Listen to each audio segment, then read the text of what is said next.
Hello, my name is Marcus. I'm the compiler of a collection of therapy quotes entitled 1001 Windmills of the Mind. A collection of advanced self-help quotes taken from what's often called the psychodynamic or the psychoanalytic perspective, which long ago, as I understand it, was referred to by some as philosophical medicine or narrative medicine. For the love of narrative medicine, to borrow a line from the singer Joyce Cary, who has a song entitled For the Love of Strange Medicine. Oh, there's the spotted dove. I don't know if I'll get him in the camera here, but just sitting on that table, I'm pretty sure that's what they're called. Let's see. Hold on a second. There's two of them. One on the table, one on the armchair. Let's see. Are we getting him in the camera? Let's see. Well, nice way to start the video with a pair of birds. They might not look too exciting on the surface, but you know, when they fly, the color of their feathers from the underside are a vibrant black and white. So they really look quite amazing when they fly. Plus they have these kind of interesting blue kind of beaks. And at the moment, I think they're spotted. No, maybe not. I'm still not sure what they're called. Oh, maybe not. This is the closest. This is the closest I've been able to get it. Oh, they're babies, eh? Those guys are babies. Speaking of babies, they got two new baby swans there.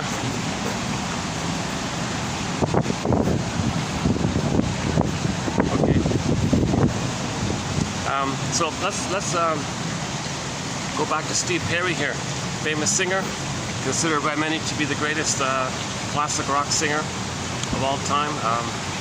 We have one of his songs on our soundtrack, a song called "Friends of Mine," off his second solo album entitled "For the Love of Strange Medicine."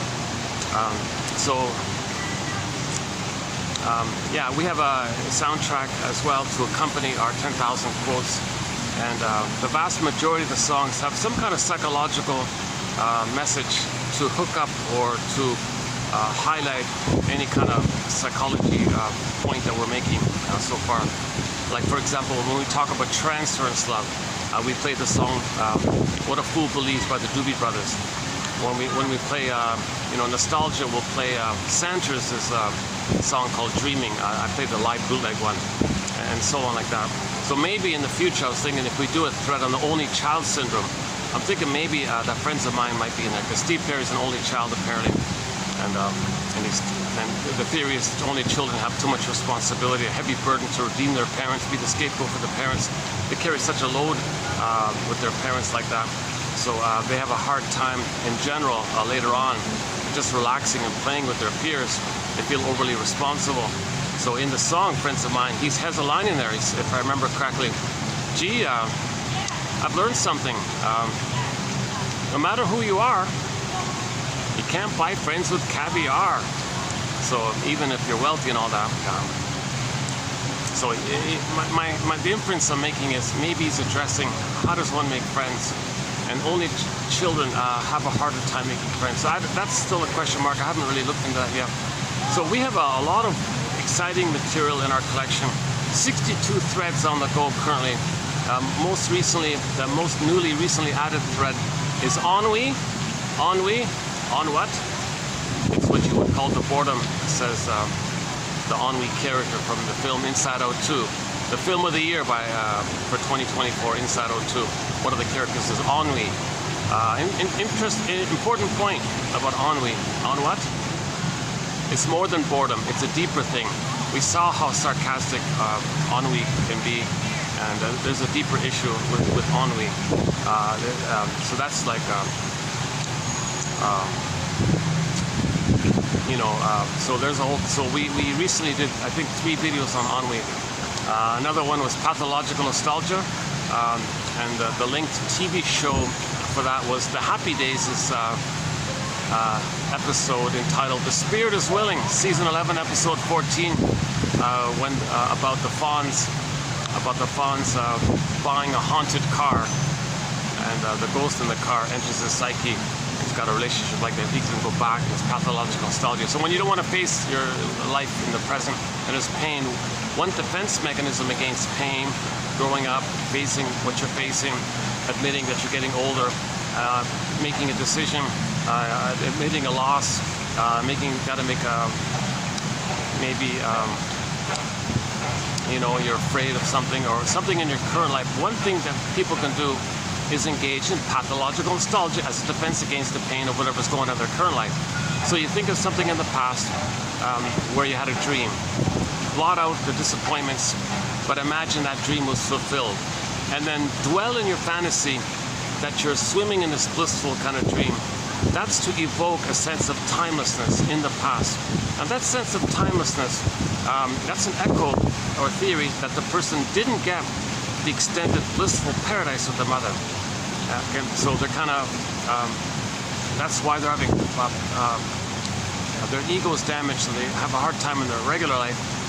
So they're going to, under stress, they regress back to that time where they had the need for mother's blissful experience.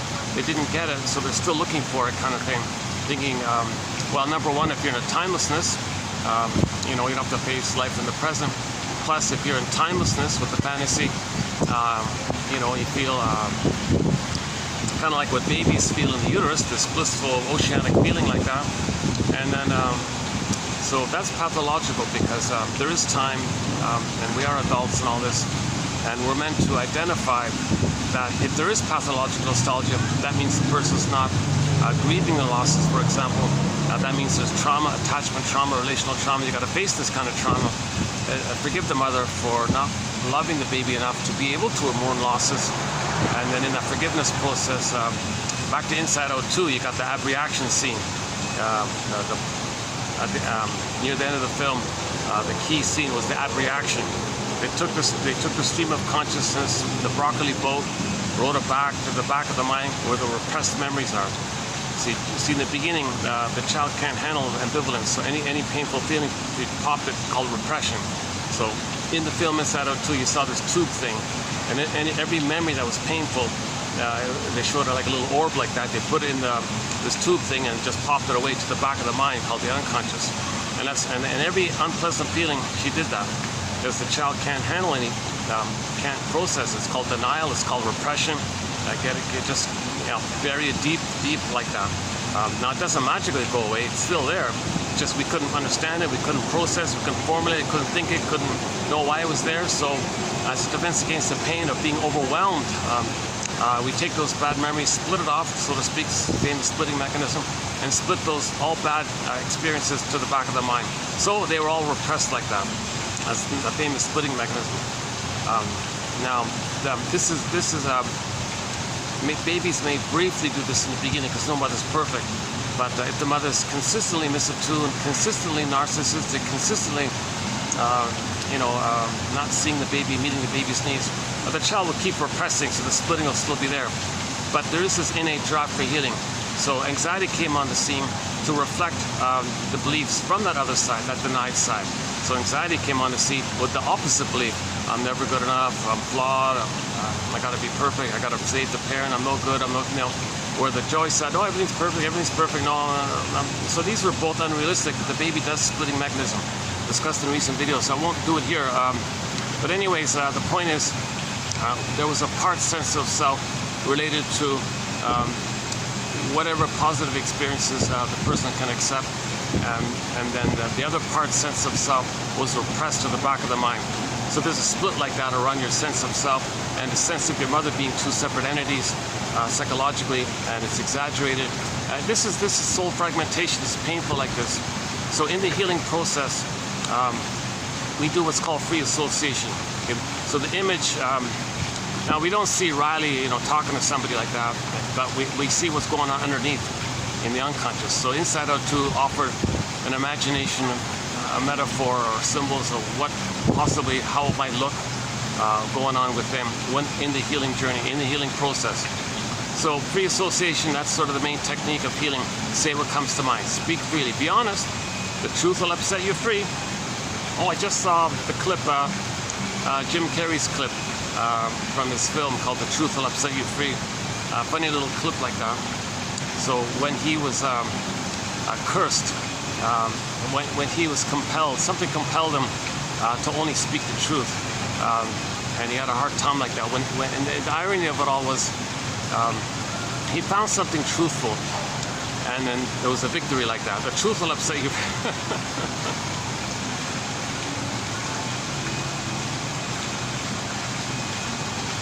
I think there's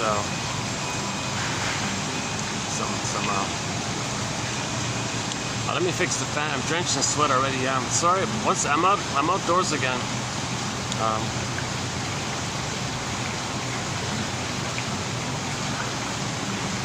The restaurants. I had the past couple of videos been bouncing around all these different restaurants and things. Although it's noisier here, I'm going to try to compensate by speaking a little louder. But see, I got to get the fan. See, the thing is, I got to get the fan if I'm going to do this, right? But not let the breeze block the microphone on the phone. So hopefully it's working. Let me do a quick adjustment here. One second.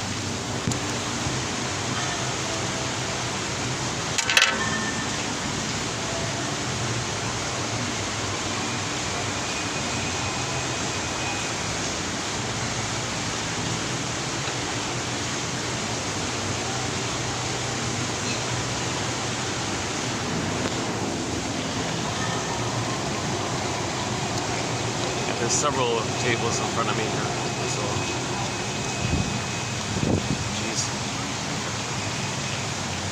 Okay, yeah. Sorry about these distractions.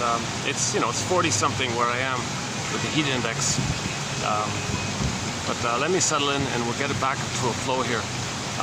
Anyways, if you go to 2840, you'll get a complete 3-hour discussion on Inside Out 2 in terms of from a psychoanalytic lens.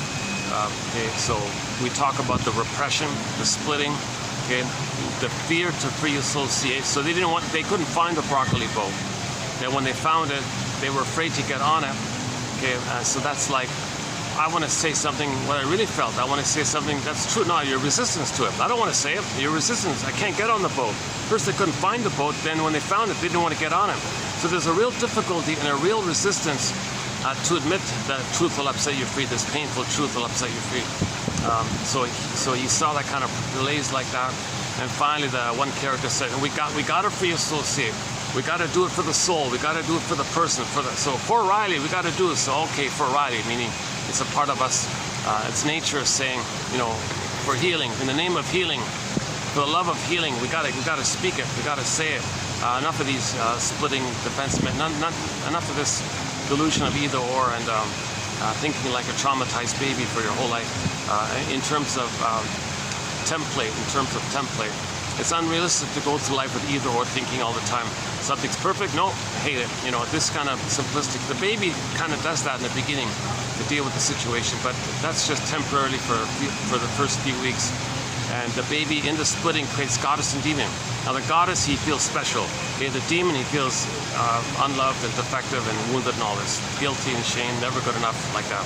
These are unrealistic kind of things. So it's painful to go through life with that setup. We're not meant to live with that setup, but the baby may create that setup. Okay, Klein's term for this setup is called the paranoid schizoid mode of experiencing. It's just temporary because no mother's perfect, so the child adapts with this setup called the paranoid schizoid mode of operating. She calls it the position, this kind of position, the paranoid schizoid. Oh, here's the star of the place. Yeah. Now we haven't seen him in a while. Yeah, okay. He's gonna jump up and he might jump up and try to grab the phone, so I gotta keep an eye on. Oh, he's like a cat, huh? He's scratching himself like a cat, huh?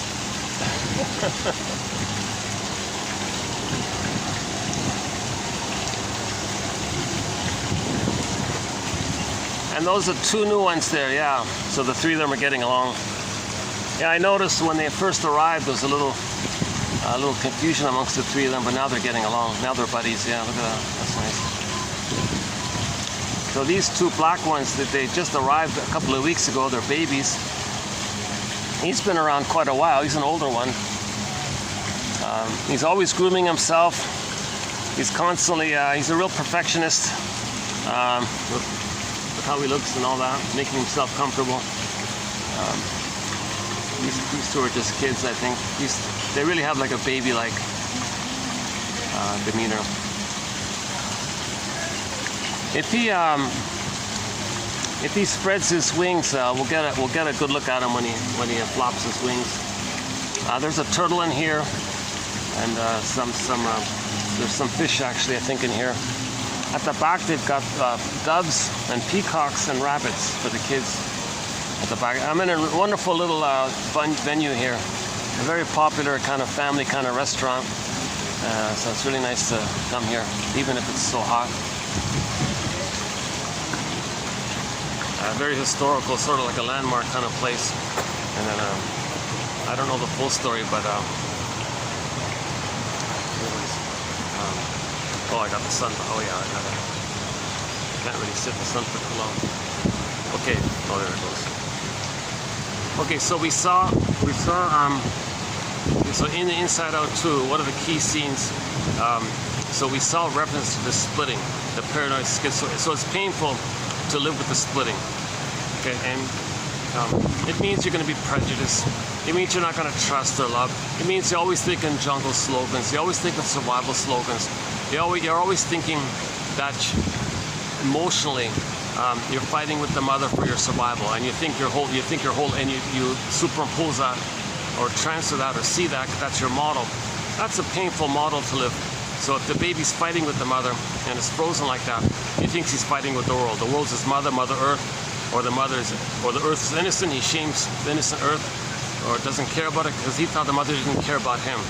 Then he flips it. He becomes the aggressive mother and hates the earth because the mother hated him.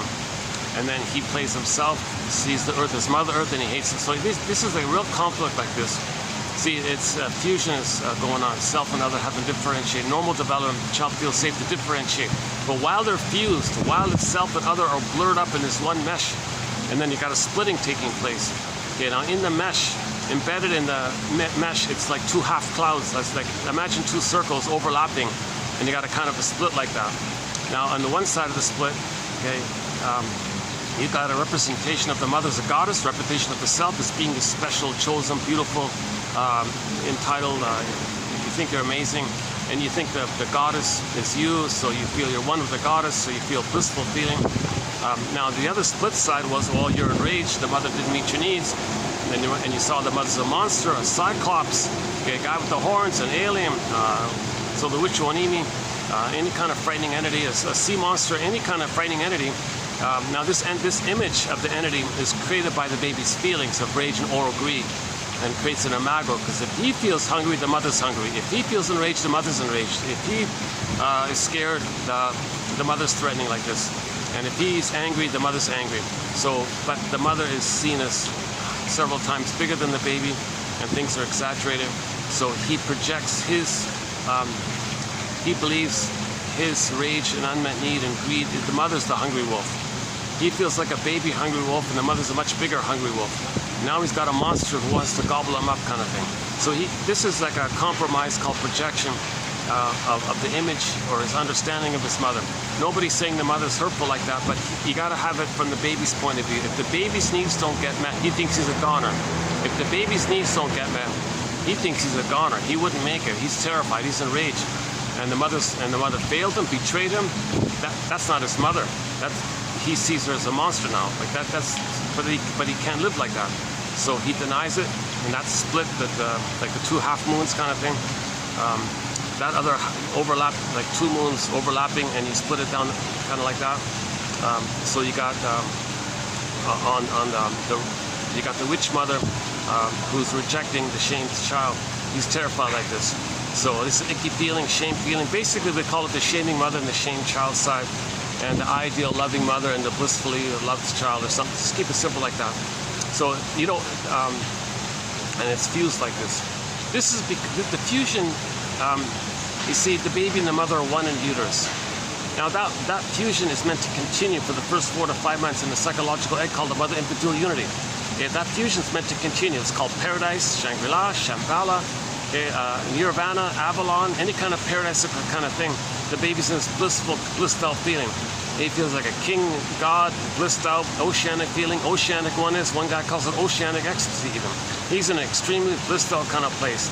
No time, no space, he's the universe. He feels floating, oceanic feeling, oceanic oneness, oceanic bliss, blissful oneness, king, God, universe, spacious, cosmic. He feels this blissed out kind of thing. So that's the theory about the fusion and symbiosis. Okay, so the baby needs that. That's the thing. The baby needs that for the first 4 to 5 months. That's the key point. A lot of babies are not getting that. Babies need that extended womb, that extended paradise, that extended Garden of Eden. Babies can't have paradise lost at birth. If there's a problem at birth, the mother's got to reestablish it. That's okay. She can reestablish it if there are problems at the birthing time. She can reestablish it. But the baby, the point is the role of the mother is to ensure that the baby gets an extended paradise. First paradise in the uterus, ideally a gentle, normal birth if possible, but if there are problems there, she can reestablish and heal it because everything's malleable, so she can heal it like that. So if the mother fails in this area, then that splitting was incomplete. It was incomplete. Enter the song Constant Craving. I got a constant craving by Katie Lamb. Yearning, constant yearning. That leads to pathological nostalgia. It can lead to greed, envy, this yearning for this blissfulness that we never got. Then you have idealized expectations on your partner that they can provide the symbiosis. They disappoint, then you feel the bad side. And then this can lead to erratic up and down relationships where you expect too much and one disappoint. The baby needs a blissful.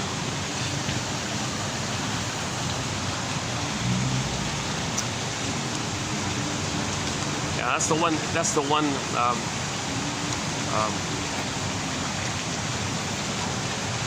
I'm just seeing some squirrels jumping around, flying around here. It's a fun little place, yeah.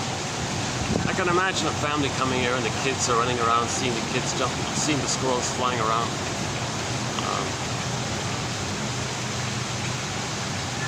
And they got a really professional staff here, very seasoned, kind of mature kind of staff. Yeah, I noticed that.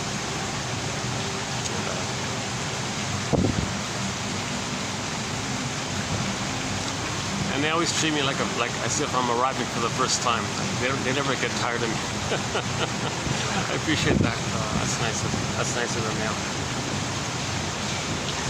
I only come like once a week, so hopefully I don't. But they reassure me. They're like outdoors in the heat. Usually, it's often like this when it's too hot. People sit indoors around here. So.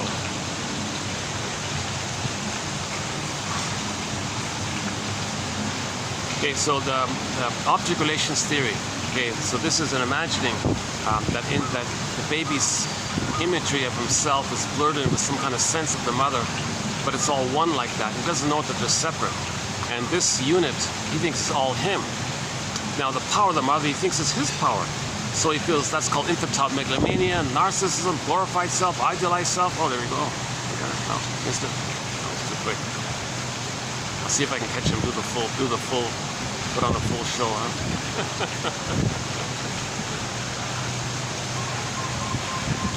I've never seen him fly, but he'll flap his wings as if he were flying almost.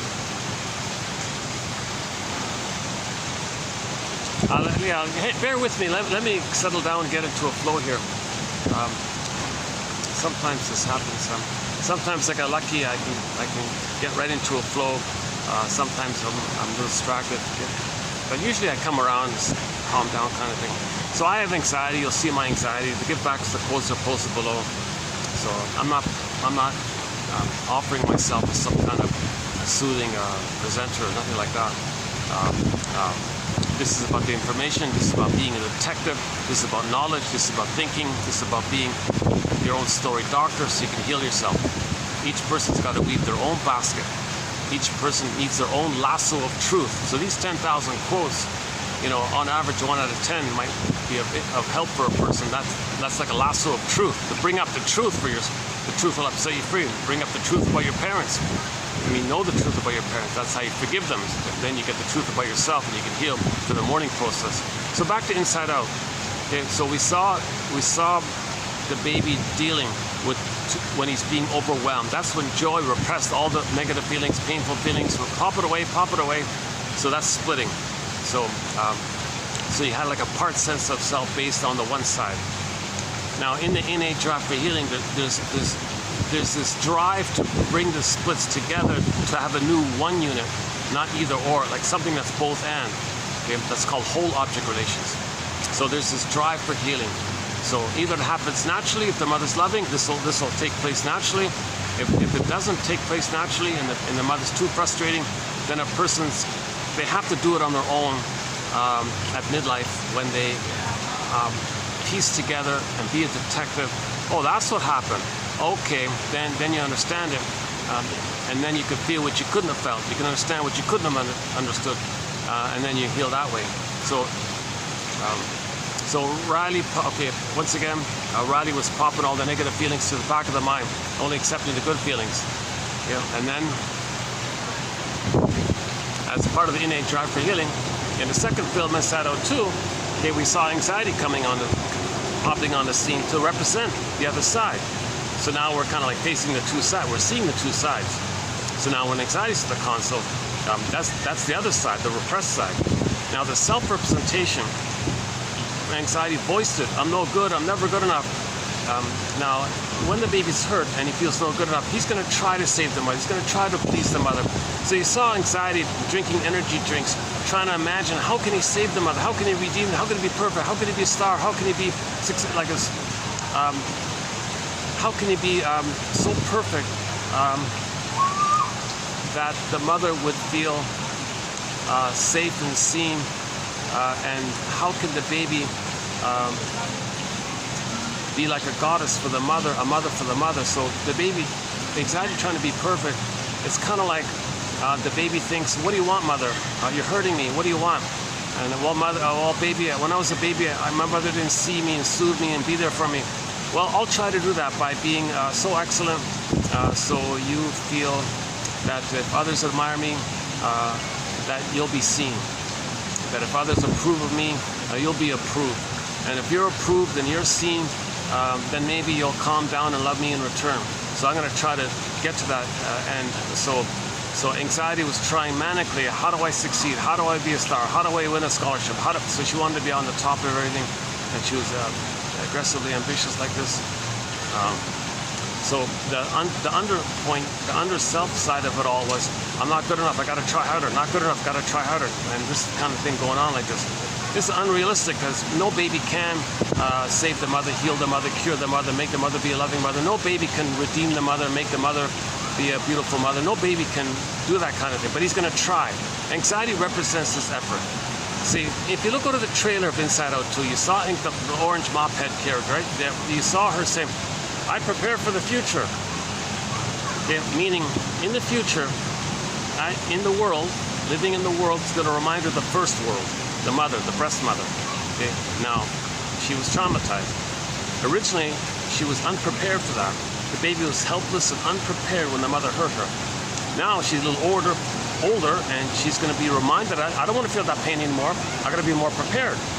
I got to be more resilient and more prepared to, number one, not be affected by mother's abuse, and hold and contain and metabolize her hate and give her more love in return so she could be healed. So I got to be prepared. That's why she wants to be so perfect, like a superstar like this.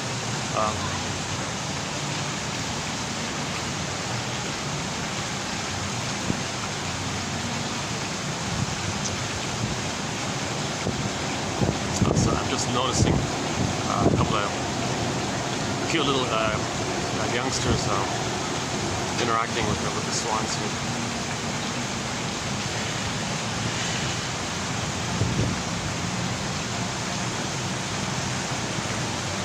Actually, one of the kids reminds me of Deli Rizdik from Brazil. She's like a teenager kind of girl. She found some beaten up, well, it appears to me she found some beaten up old used guitar from a secondhand shop or something, found the chords, the main chords to Kansas's Carry On Wayward Son, puts on the camera and sings and does a cover of Carry On Wayward Son. And I thought, oh my God, she's incredible. This is great. She kind of sounds like Dolly Parton. Imagine if Dolly Parton did a cover of Carry On My Wayward Son. So we talked about that song about a week ago. So that young lady there reminded me of her. Looked a little bit like her. So yeah, check out, that's a new song. That's the most newly recently added song to our soundtrack. Adele Rizdix. I think it's R-Y-S-D-Y-K from Brazil. Her cover. She's not a professional singer, no CDs, no contract. She makes a living by standing in front of restaurants with a basket. And people, give donations while she's singing. I saw her do a very good cover of Can't Help Falling in Love. The Wise Men Say one. She did the song that the Nylons does. Rockabye, Lullaby. Oh, she was just that one. La la la la, that one, yeah, that song there. She does a lot of cover songs, but her best one for sure is that one, Carry On Wayward Son.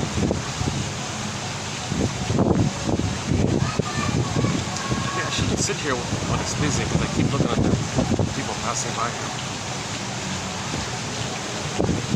See, this is really the only kind of spot where I can get the fan. I tried it last time at the other end.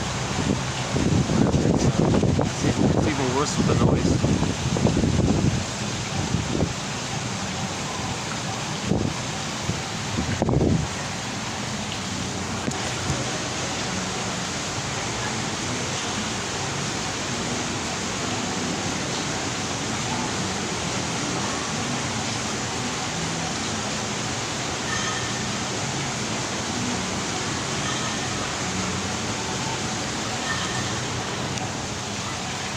I'm still trying to get into some kind of groove here. Hold on a sec. We'll get there. Carry on, wayward. Carry on, my wayward. Carry on, wayward compiler. So once again, I'm only the compiler. I only have a BA. I'm not a doctor and all this. Disclaimer. I'm not a therapist. I'm not a shrink. I haven't been analyzed myself. I have anxiety. I'm trying to learn this. Somebody said, well, if you want to learn it, go to the shrink school. Well, you got to be kidding. The minimum requirement is a master's, MSW, with lots of experience and, or a PhD in psychology with lots of experience. I have neither like that. Of course, if you're a medical doctor, it's easy to get, you automatically get into the analytics school kind of thing. So, so the next best thing is, well, how am I gonna, if I can't go to the shrink school, how am I gonna, and I can't afford to fly to New York and do the analytic process. Well, come on here. Well, okay, self-help. Okay, learn it yourself. Think like a shrink. Learn how the shrinks think. So read their material, pluck out quotes that are clear, okay, and then discuss them, and you might learn them a bit. So there's a double thing going on. I enjoy sharing it, and hopefully it helps others. So that's.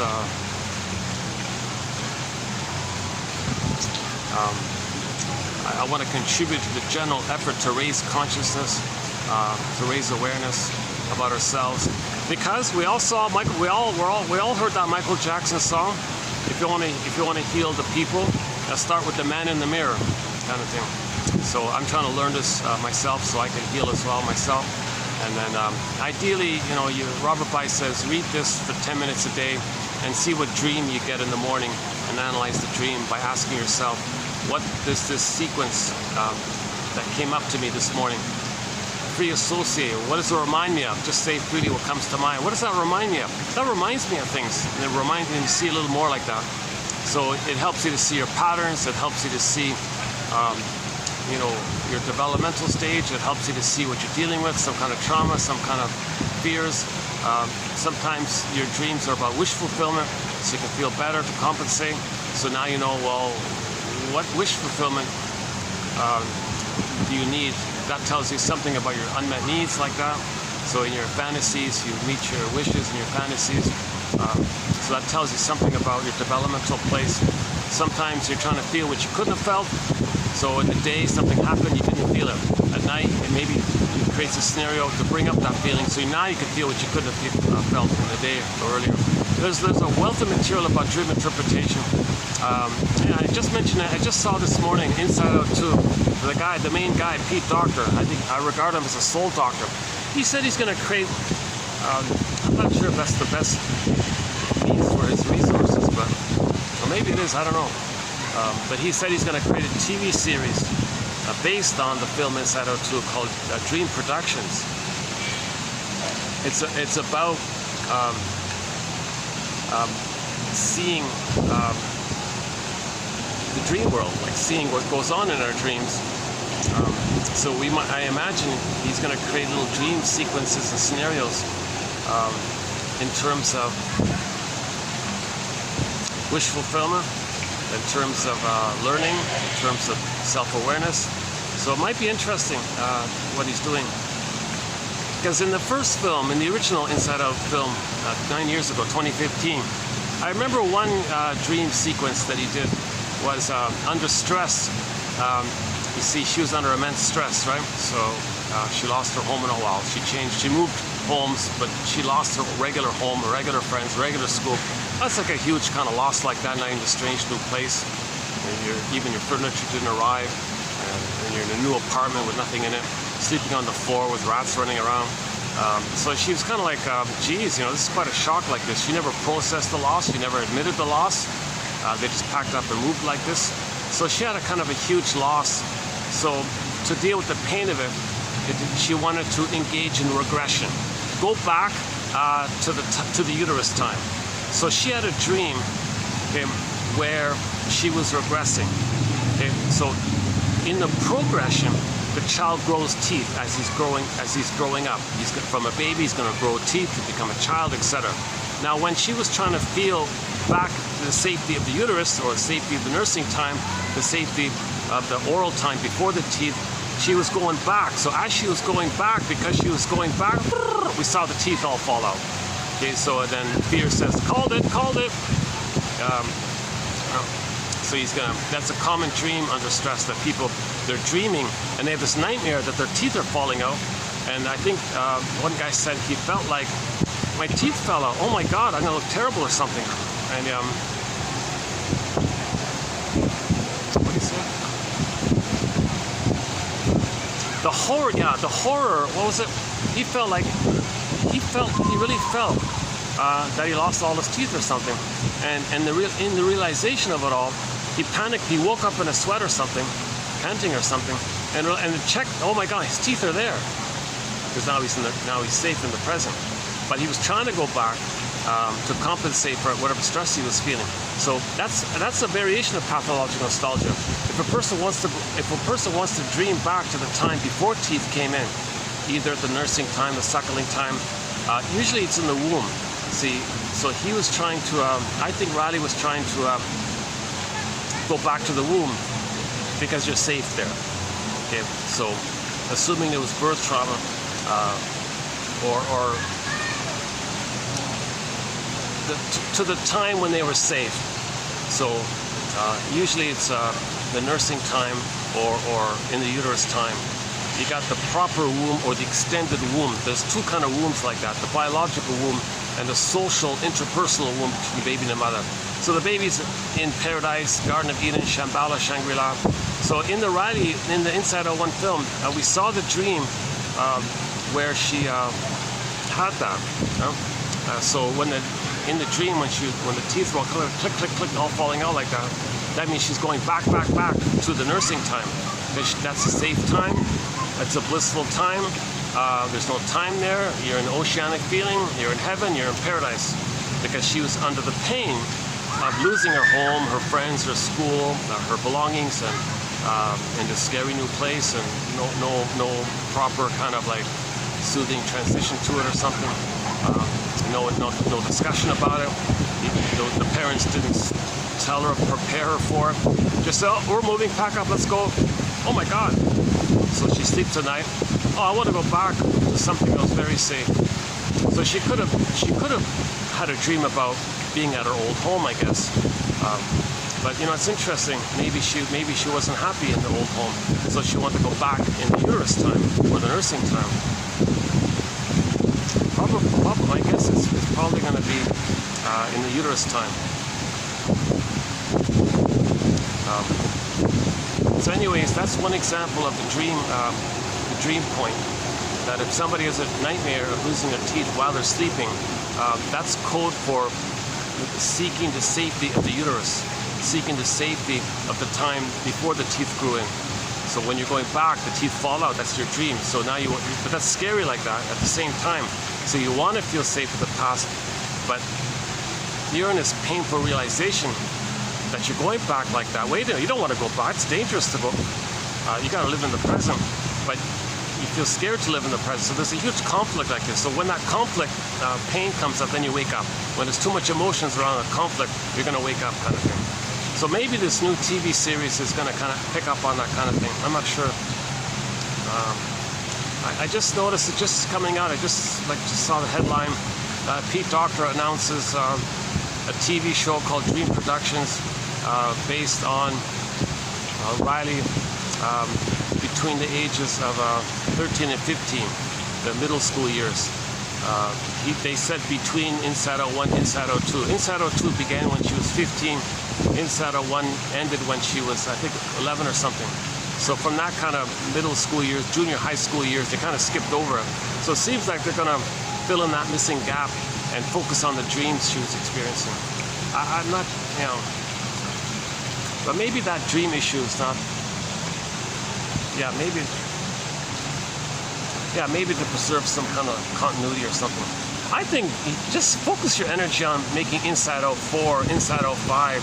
Just focus on the development like that. Unless he really wants to teach dream interpretation, unless he really wants to help people, teach people how do you interpret your dreams. Because that's a safe way to get to know yourself. It's called dream interpretation. You wake up in the morning, make some notes of what you remember. Don't push it. Don't use an alarm clock. Don't force yourself to wake up early so you can get some of that. Don't interrupt that. You'll wake up to know the point of immense emotions that made you wake up. So you need that point. Don't interrupt it kind of thing. So when you wake up, whatever you remember, if you don't remember anything, that's fine. You're okay. But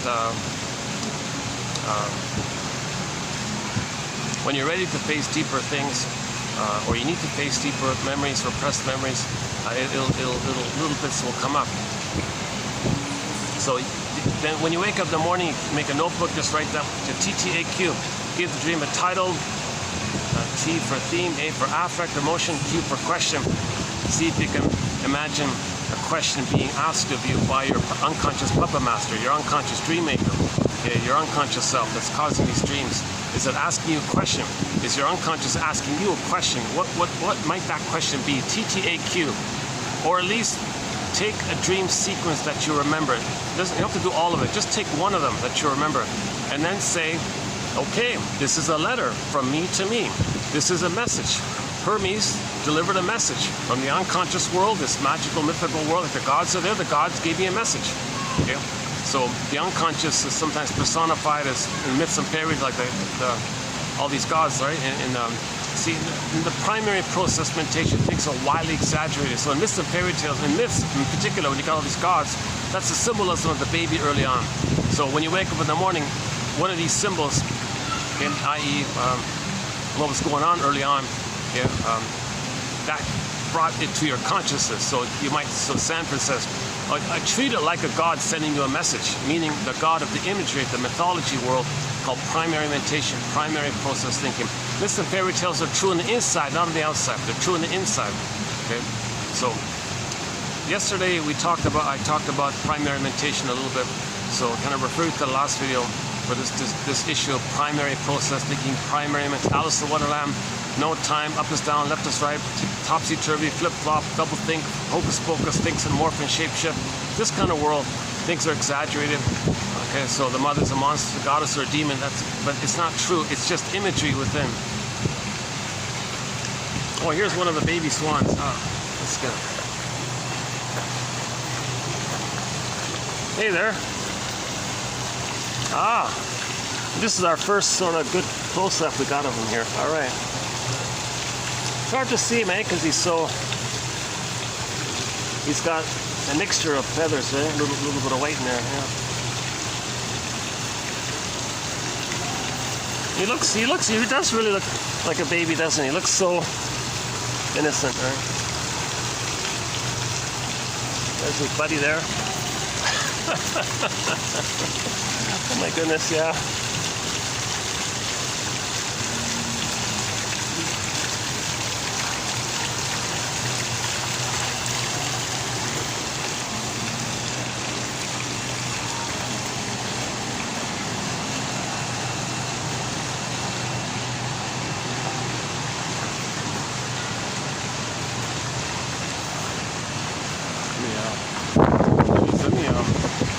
I gotta sit by the fan for a bit here. Hold on a sec. See when the sun arrives. I got no place to sit here.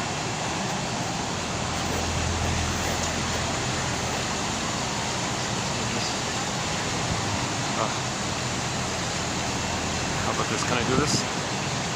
Well, let's do this, yeah. Inside out too, yeah. Boy, this is a very choppy video today so far. My God.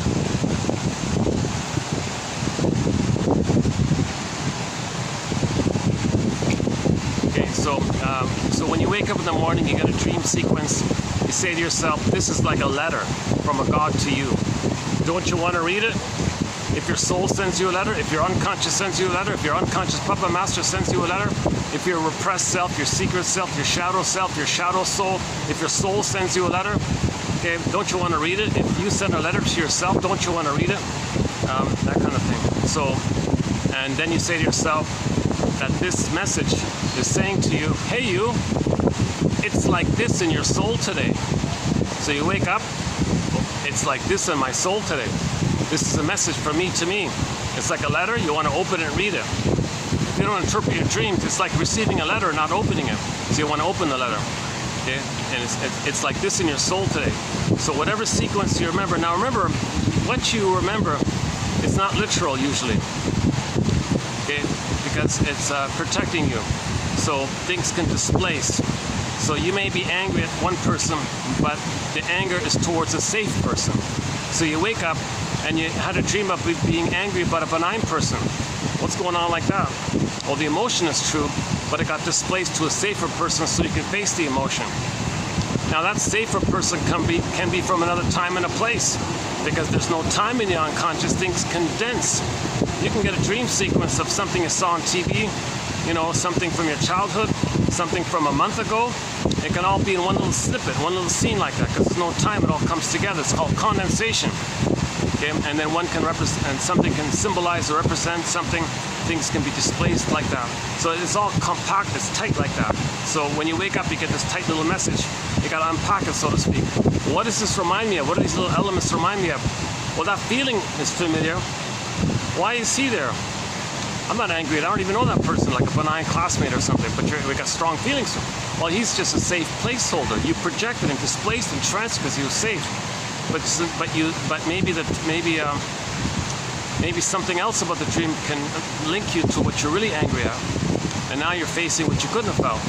Okay, yeah, that's true. I was angry about that kind of thing, let's say. So you're trying to feel what you couldn't have felt. You're trying to know what you couldn't have known. You're trying to make the unconscious conscious.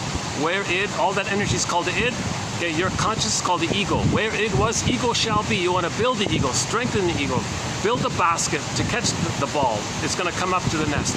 The feelings is going to come up to the nest. Okay, so psychoanalysis looks for an egg in a basket that's missing. Weave the basket, that's the ego.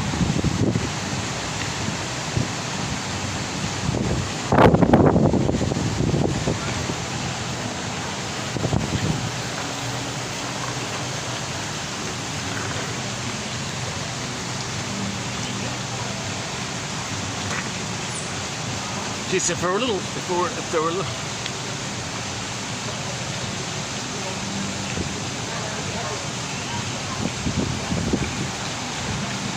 Like, I gotta be honest, if the weather were mild, the place would be packed, right? No one's out because it's so hot, so I gotta deal with this kind of thing. Okay, so yeah, interesting. So we'll look out for that, called Dream Productions by Pete Docter. If Pete Docter's behind it, it should be pretty good, decent. Should be pretty good. I got a feeling he's going to teach humanity how to interpret your dreams, how to make the unconscious conscious.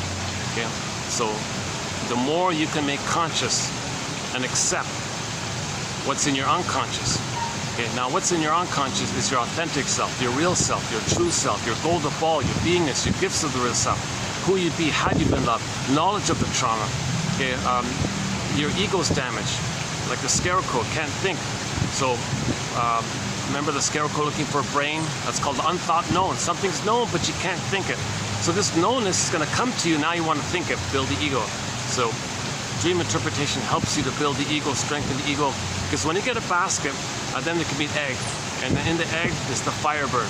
And then you ride the firebird, that's the emotional knowing, and that's called abreaction. So you want to get back your feelings. You want to reclaim and re-own aspects of yourself that you denied before. So the dreams are in the spirit of trying to make you whole, healing and wholeness. The more you accept yourself, the more whole you are, the more healed you are, your symptoms go away.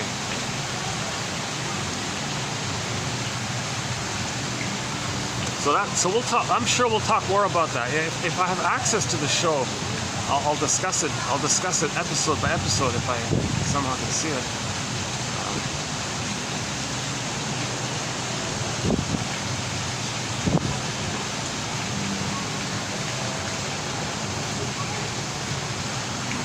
So do you see? So our authentic self, our beingness, our sense of self, the gifts of the real self, who we'd be had we been loved. Okay, our embodiment, and coming from your embodiment, your sense of self, your emotional, your ontological, your sense of, that's all frozen, it's petrified, the image is turned to stone, in some extreme cases the image is ashes, because the mother crushed the baby's soul, but you get the phoenix. If you build a nest, you may get the phoenix. So the phoenix, the firebird or the phoenix rises from the ashes. That's a metaphor that the baby's soul was crushed by the mother. And so if you build a nest, understanding, forgiveness, why did you do it? Why did she hurt me? Why did she do this? Why? Okay, then you're building a nest, a basket to hold and contain the egg. And in the egg is the firebird, and the release of the feelings called emotional knowing, so hence the phoenix from the ashes idea. Psychoanalysis looks for an egg and a basket that's missing, so weave this basket, strengthen the ego. So that's what these quotes are for. These quotes build the ego, strengthen the ego. When you use these theories, approximations, a quote a day kind of thing, feelings might come up to you like that. If your feelings are always repressed, if your emotional body is always frozen, and the gifts of the real self are always exiled, and your beingness is exiled like Snow White in a coffin in the forest, Rapunzel in the forest in the tower, Iron John the golden ball in the forest locked in a cage, Miss Core got pulled down. Okay, any image that represents the authenticity of the person, the beingness of a person, like Snow White or like Rapunzel, they're often in the unconscious and they're locked away kind of thing. Rapunzel is a little bit better off because she's alive and you got the gold and the feelings. I feel therefore I am. Snow White is the metaphor for our beingness. Look at that, Snow White is a personification of our beingness. Our beingness is personified. So the storytellers created a story to represent our beingness. So the whole fairy tale is like one long dream. So you see the image of the Snow White in an emotional hypothermia, emotional coma, emotional catatonia. That's our beingness. Our beingness is frozen like emotional coma, like that, emotional coma. It's in a box and it's far away from us, very distant from us. So we feel a huge gap between our beingness and our false self. So when our authentic self or our beingness is lost like this, it's not lost forever, it's just far away from us. There's a huge gap like this. Okay, we gotta do things in the mind to make us unaware of the pain of it. Those things in the mind, you bundle them up, it's called the false self, the defensive self, the persona, the mask. And with this mask, yes, we can live life, function in life, drive a car and get 10 medals, write 10 hit songs, get 10 PhDs. You can do all these things, but we live to the extent that we feel embodied from the authentic self, the feeling self. Because our golden feelings are there, the gifts of the real self are there. Okay, and all the quote-unquote more human side of being human is in there. Okay, tenderness, affection, generativity, and just the joy of the present. Okay, see, if you're living with the false self, you're kind of in a trance, you're kind of sleepwalking through life, and your only kind of quote-unquote pleasure is the addiction to the trauma between you and your mother, where you became her, and if you act like her and shame others though your mother shamed you, you get this perverse pleasure of having a mother. So you're stuck in the tarpon of a negative bond with the mother, and your soul you see onto others and shame it. That's called Schadenfreude. This is the perverse stuff, and they're addicted to it. Okay, so you don't want that gap like that. Okay, we live to the extent that we feel embodied. So now on the other side, when a person acts in these kind of ways, that's code for the communication of what had happened to them. So in the false self, a lot of variations. One variation is if they shame others, that's the communication the mother shamed them. Okay? So if they see others as innocent, okay, and they shame it, they're saying, well, they're the mother, they're imitating the mother, and they're showing the world what the mother did to them by doing the same thing to others who represent them. That's the communication to remember. Okay, Mr. Freud, if you don't remember, you're going to repeat. You keep repeating in an attempt to remember. Once you remember, you stop repeating. So until they remember, they're going to keep repeating. So in the false self, if it is that way, okay, they hate weakness, they hate vulnerability, they hate trust, they hate affection, they say things, I hate weakness, I hate sensitivity, don't be such a this, don't be such a wimp, don't be too sensitive. These kind of things, that's them. Okay? When they had it originally, mother shamed them and rejected it. They become her. So if they see it, okay, then they're going to imitate the mother and criticize what they see, because the mother criticized it in them, and they become the mother in a mechanism known as identification with the aggressor, to have a mother. If the child has no loving mother, he'll be the aggressive mother and go through life imitating her. So if he imitates her, he's telling the world what his mother was like by imitating her and what she did to him, because he's going to do those same things to others. So you make this inference that you're trying to get your story. You're trying to know what happened to you. You're trying to remember. Okay? When you make inferences and interpret your behavior, these are like a psychodramas, melodramas. Okay, like new editions, replays of the past. But when you replay the past in the present to know the past, sometimes you don't play yourself. You find proxies to play you. You play the mother, and you replay it that way.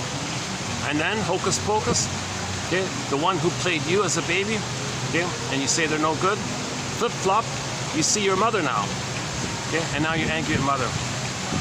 Okay, so you say, so prejudice can come from this. Okay, so prejudice means, oh, they're no good and they're dangerous.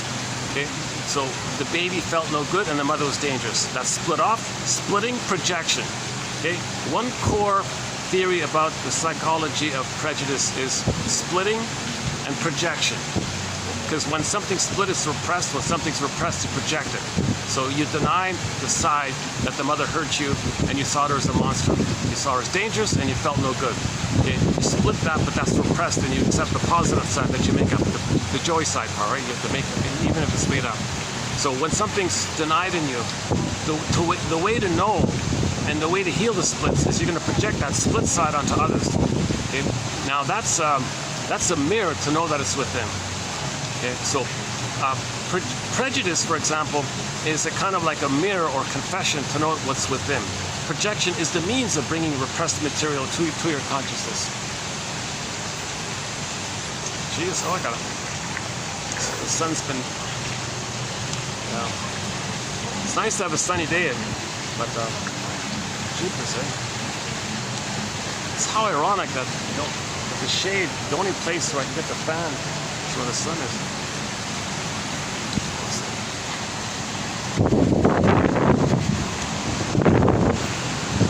Freak out the guests if I stand here like this. Okay, let's try this for a bit. I gotta pull off here. Sorry. Maybe I can.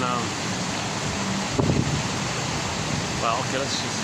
Okay, they'll be fine. They'll be fine. Yeah. Okay. Let me wait till the shade comes back here. I got all this sun here. What a mess I'm making. Oh my God. I'm being very messy today here. Jeepers. I gotta tidy up here. I'm like a cat who makes a mess all over the place, right?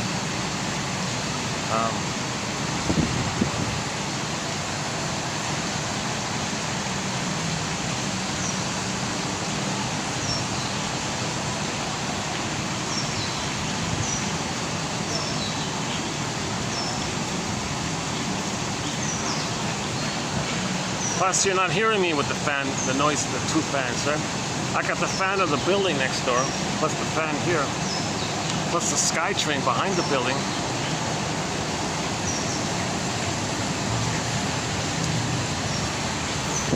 Problem is, okay, let's try it a bit then. Let's try it this way.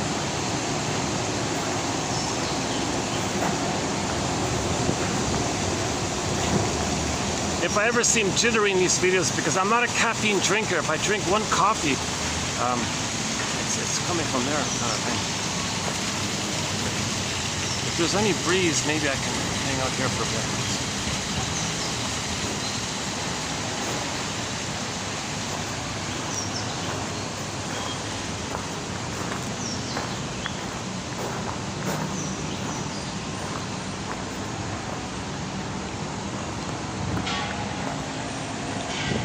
Oh, maybe I could try that second floor last time. Yeah. Forgot about that. They got a second floor patio thing up there. But if there's guests there, I can't use that. Let's try this for a bit.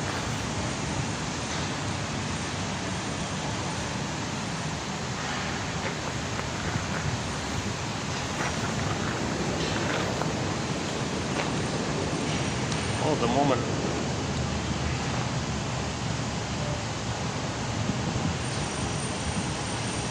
Watch my bag, huh?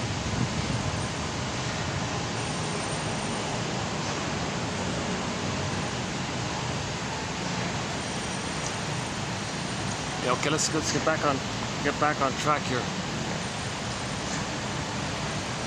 So Freud's famous essay, memory, repeating. So in the repeating, in the attempt to remember, the midway thing he calls working through or suffering through. Okay, that's called abreaction, where you're going to feel what you couldn't have felt. So now at midlife, you're going to feel what you couldn't have felt as a baby. As a baby, you couldn't feel it, and now you can build the ego, restore the ego. Now you know what's going on. That's going to have an automatic release. That's called the abreaction scene. So back to Inside Out 2.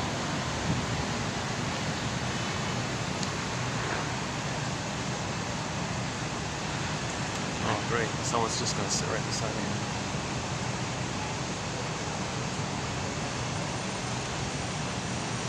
Hold on a second.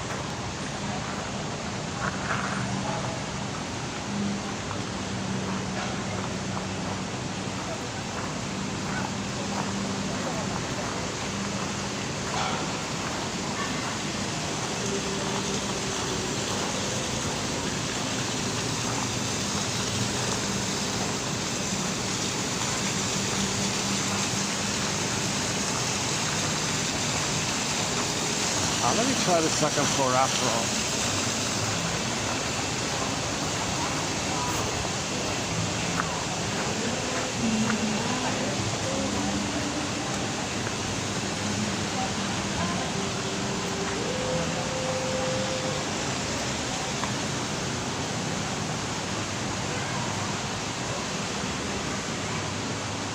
No breeze. Okay, if there's nobody here, I think they're okay if I use the thing over there.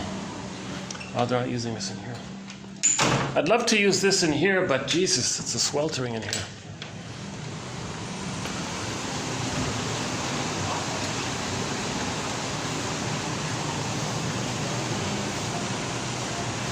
Let's see.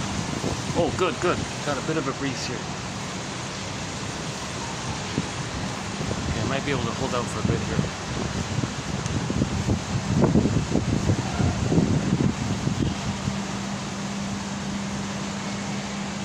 So back to 2840, TQ 2840, the psychoanalytic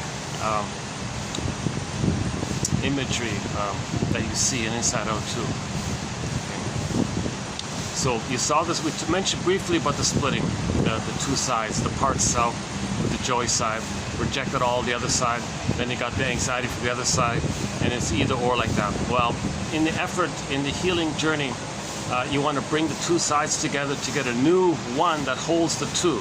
That's called the golden mean, balance, harmony, yin yang, Shakti Shiva, I guess.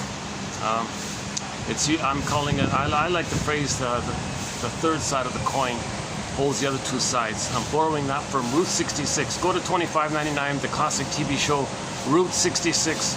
Okay, the fifth one down about the third side of the coin. It holds the other two sides, it welds the other two sides. It's a circle, it's continuous, it's wonderful, it holds the other two sides. Understanding, it's feelingful. Your whole like that, like a whole coin. You got three sides, two sides. The middle one holds the other two main sides, and it's all one like that. And there's a harmony. It flows, yin and yang. It's kind of natural sun and moon and day and night, and feeling and doing from your feeling. But you have your feelings. So you're doing is healthy. You're doing is healthy. That's the. And then from your feeling, you're doing what's healthy, and your feelings tell you that, so you do more good things because you have your good feelings. So another way to use that inside-out phrase is when you have your beingness, your feelings, you're naturally ethical and moral and virtuous because you have your feelings. See, when your feelings make sense, we're all one big family. We're all wounded. We're all confused. We're all traumatized. We're all members of the same homo-traumatized family. So you have your feelings like that. So we all have empathy for ourselves and others. So this is the normal state of affairs. But when the feelings are frozen, then you don't have your inside out. If your feelings are frozen, you're doing this panic thing of something on the outside to change your past and all the confusion around that. Either you're grasping for something symbolic, mother, to change the past. No time machine doesn't make sense. Or you're treating others the way your mother treated you, thinking that there'll be a time machine and your mother will change her ways because she saw the fault of her ways by your behavior, and so the magical time machine came, she corrected her ways, not making sense. So we're doing these, Kristen Wilson says, if you don't have that inside out, if you don't have your beingness, your embodiment, you're not making sense. Literally, you don't have your sense of self, you're not making sense with these kind of behaviors of, oh, it's busy here today. Yes, all over the place. I gotta check my bag. Yeah, I should have taken my bag. Yeah, that sunny spot, that's where I am, yeah.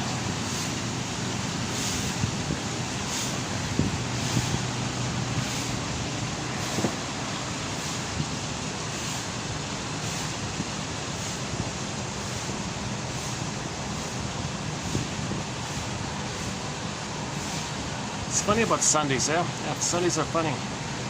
Last Sunday was also busy, but the Sunday before was nice and quiet. Yeah, it's funny about that. Okay, so I just finished up the, oh, let's check the battery. Hold on. Battery's holding up this time. Okay, good. Okay, yeah, I want to cram in as much material as possible. I acknowledge that you're seeing a display of my usual anxiety. It's sort of a balancing act here.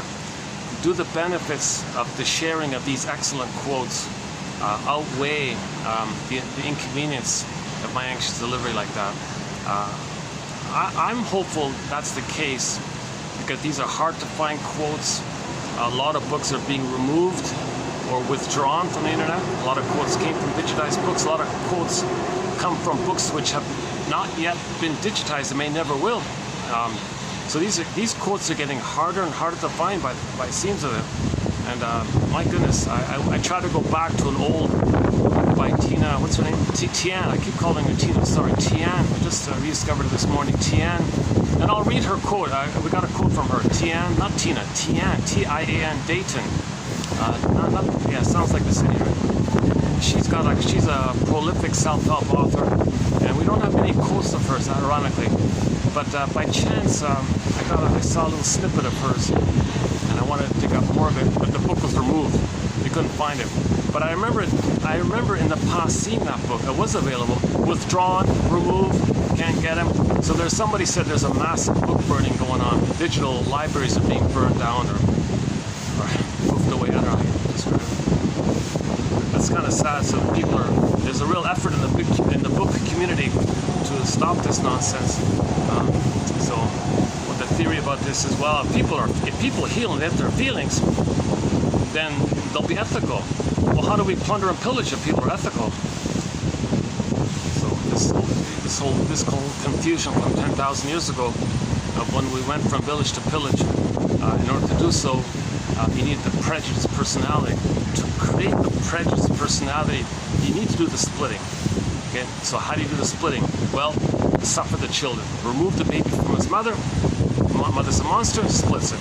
Then sees others as dangerous and no good because he felt no good and dangerous. So that's you created the prejudiced personality to create the psychological motivation to pillage, because the baby's going to feel that this monster robbed him, was a robber baron, a short seller, was envious, gave him poverty, so identifies with the aggressor. Repetition compulsion, symbolically reenact to know your story. So out there you say it's no good and dangerous. So you create poverty because you feel poverty. So you say, oh, you're in debt because you feel guilt, and guilt and debt are the same. When the baby's in pain, didn't save the mother, he feels debt, guilt, sin, same thing. The sin is just synonymous with debt and guilt. So you feel guilty, mean you feel pain. If the baby thinks he's being punished, that's pain. That leads to guilt because you couldn't save the mother, and you feel defective, that's shame, that's also pain and guilt. It's all kind of blurred up like this. So the gambit is, well, everyone's guilty, but don't say the word guilt. Say, oh, you sinner, did something wrong. No, the baby didn't do anything wrong, but you want people to unconsciously believe that. Okay, so that then you got 20% putting 80% in poverty because they feel guilty to their mother. So you put others in debt because debt means guilt in the unconscious psychology. It's even the same word in German called Schuld. So the psychology was created. Psychology was created in order to pillage. So mother gave the baby poverty, identifies with that mother. Give others poverty because they feel emotional poverty. Yeah. Mother was a robber baron. She short sold the baby. She got some benefit. So the baby had to hand over his land castle, his soul castle. He had to hand over his land like that. You identify with her, you rob people of their land, because mother robbed your soul. And you're repeating to have an attachment. And the perverse thing of it all is people get addicted to it, and they feel a glee by it, and they create exclusives. Well, if it feels so exciting, because you're surviving, because you are the mother, you're not you anymore. Others can play you, and you shame them because your mother shamed you. So you find others to play you, to distract you of how your mother shamed you, and you're shaming yourself. You just find proxies to play you and shame them because you think they are you. And that distracts you of you shaming yourself in the replay of mother shaming you, because the mother shaming you is internalized. When it's internalized, it's a part of you, and then shame yourself. Too painful to shame yourself. So you find proxies to play you shame them to distract you shaming yourself. Okay, so the pain of it all is externalized because others are like that. The remaining pain is in numb, swoon, the trance, the hypnotic trance. But embedded in it is the blissful oneness that you're one with the mother, and being one with the mother, it's this oceanic feeling, oceanic ecstasy kind of thing.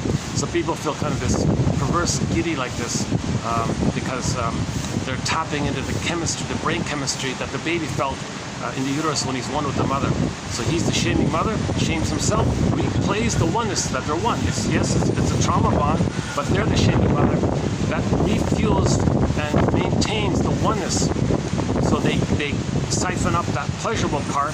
The painful parts of it all is swooned over, and others can play it. So now that's the only kind of pleasure they have, is this addiction. So this means we're homotraumacus. We accidentally traumatize ourselves due to the confusion around our discoveries. The serotonin we got, and then wanting more of it. So we want to plunder to get more. How do you plunder? Well, let the baby feel that his soul was plundered. He'll identify with the plunderer mother, and then plunder others the way his mother plundered him. Mother gave him poverty, give others poverty. Mother was a short seller, so you short sell outwardly. So the mother felt entitled. She thought she had the right to do it. So the short sellers give themselves immunity, fiduciary responsibility. We have the right to do it. And the cortex is co-opted in to create excuses, slogans, propaganda, advertising jingles, propaganda slogans to hide it to yourself and to others. And even if they are aware, they don't care. It's their survival mode. When the baby's traumatized, he's still in the place of survival with the mother. He didn't reach the place of loving and living life and being himself. He's still in that primary archaic place of surviving like this. So he justifies his negative behavior as just surviving, jungle, okay, because the baby thought the mother was gonna eat him up. So it's like a juggle kind of thing. So he's coming from this unconscious memories. Like, that's the whole topic. It takes me 7.5 hours to run through that. It starts at 27:25, part 3 of 3. It's 7.5 hours. It's an emotionally draining topic and needs a lot of preparatory material. How's the wind here? I love the breeze, but I'm worried about the wind muffling the sound. How's my bag?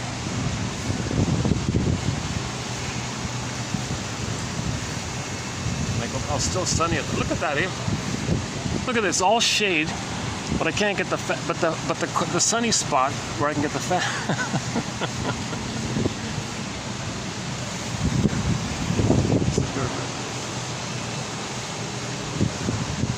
I have this management issue. How do I manage all this material, you know, and not have it overlap too much? That's the work in progress on my end to deliver, you know, bite-sized, manageable pieces of information, and not have it be like a stew, too much of a stew kind of thing.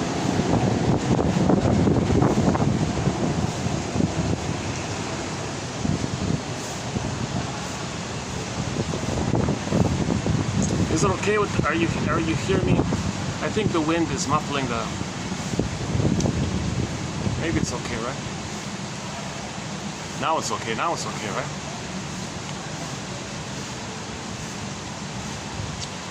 Okay, so that's the whole topic about this transition from global village to global pillage, and then the tolerant personality to the prejudiced personality, because you need the prejudiced personality, okay, to pillage. Because if there's prejudiced personality, okay, you create it when you traumatize the babies. He'll engage in splitting. The splitting, okay, leads to one side being repressed and projected, and due to the repetition compulsion, you're going to reenact that trauma scene, hoping to magically change the past.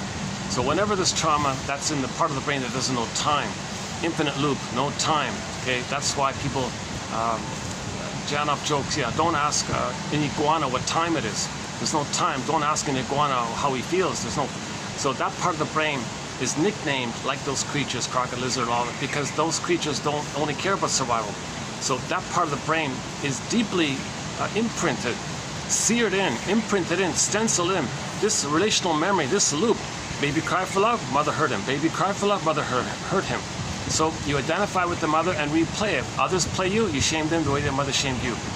Okay, and then you flip-flop. You play yourself, the one you just shamed, and now you see as your mother, whom you hate and you want to control. Okay, so you're trying to replay what happened, and you still have the hope to get mother's love, but in your anger, you hope mother will change. Doesn't make sense? Okay, and you're just repeating all this kind of stuff. In order to know your story, to heal and forgive the mother for this. So we keep repeating to get our story. Once we get our story, we stop repeating. So psychoanalysis is all about getting the story. Once we get the story, we can resume the healing journey. We're meant to heal. In nature, when something's wounded, we're trying to heal. So the mythologists and the fairy tale people, the oral tradition, the wise grandmothers who told these stories, fairy tale stories, they're preserving this intuition that we're traumatized, and we have these stories that symbolize what's true on the inside. Again, fairy tales, they're symbols, they're not real, but they point to something inside that's real but invisible to us. So what's real is invisible to us. So we create a symbol that's not real, but it points to what's real, but it's invisible. But the symbol is visible. So you got to make that kind of link like that. Listen, fairy tales are true on the inside, not on the outside. Then they got the playwrights, the Ibsens and the Goethes and all the philosophers. Yeah, and lately we got some new jargon. Started up inspired by Mr. Freud and all that. And then you got object relations theory, Margaret Mahler, Melanie Klein, okay, Fairbairn, Masterson, Grotstein, Ogden, and the rest of them, all these analytic authors. So they're really contributing to this raising of consciousness. One guy jokes, stop saying we need an uprising, we need an upwising. Well, upwising. Okay, the wising is that we're traumatized and we're trying to heal. That's we're wising up now. Finally, we're wising up. Upwising if we realize we're homo traumacus, and that's trauma. So how do we heal from trauma? Okay, well, we have what's called attachment trauma, relational trauma, interpersonal trauma. It's stenciled in, it's seared in, and then due to the timelessness, we have the innate hope to undo it. So we repeat it because there's no time. But there is time, but the lizard brain doesn't know time, so it just innocently keeps repeating it like that. But we have a cortex, so we can observe that there is time. Oh, okay, there is time. I see, make the inference. The past is being replayed in the present, so we can know the past and stop repeating and then enjoy the present. That's the upwising, basically. And the imagery for this is inside out too. So the technique is called free association. Okay, so this imagery of free association was when they finally got onto the boat, the broccoli boat. Okay, as mentioned before, there was a resistance to it, but finally they got on it. Fort Riley, upwising, we're gonna heal. So they got on the boat. So they rode the boat back to the back of the brain called the unconscious. Then we saw those old feelings that were repressed at the beginning by joy, at the back of the brain. Now we can feel it. Now we can accept it. Now we can bring it to consciousness. So that was delayed release, called abreaction. The jargon is abreaction, a positive, normal abreaction, not a fake, not a sham one, not a pretend one like actors do. Like a genuine abreaction where you're going to genuinely feel what you couldn't have felt. Now this takes place when there's a belated understanding and a belated release of the feelings. They kind of link like that. Mr. Freud has terms for these things. Abreaction is the belated feeling one, and the belated understanding is the Nash, I forgot already, something Nash, meaning belated understanding in association, in conjunction with the linkage with the belated release of the feelings, feeling what you couldn't have felt, with the belated understanding. So we set this up, we try to create the conditions for this to happen. So to create the conditions for this to happen, well, it happens naturally. Nature does it. We don't control that kind of thing. You can't bypass that kind of thing. You facilitate its natural occurring. How? How? Okay, well, dream interpretation, free association, those are the two key ones. And of course, if someone reflects back to your patterns, and you can see your patterns, or you observe yourself in your patterns, or read the quotes one a day kind of thing. Okay, I think I can go back now, finally. Yeah, I got to get the fan. You're going to see me drenched in sweat here.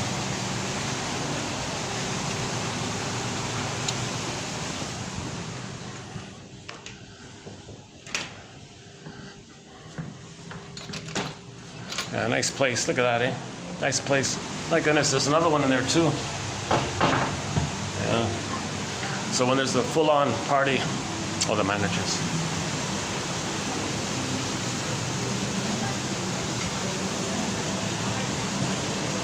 Oh, I see some people eating a nice pizza. Oh, look at that.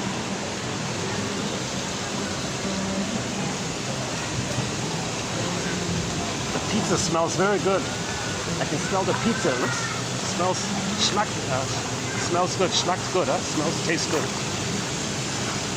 Oh, wow. I can smell the pizza all the way down here.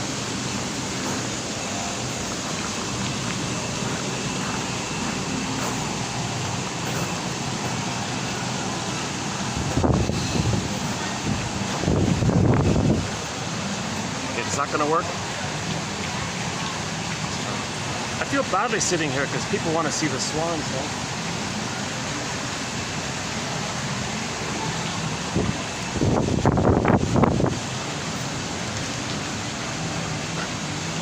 Hold a second.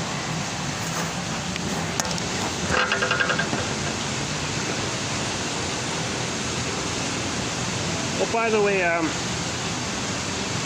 the way, we added a new companion.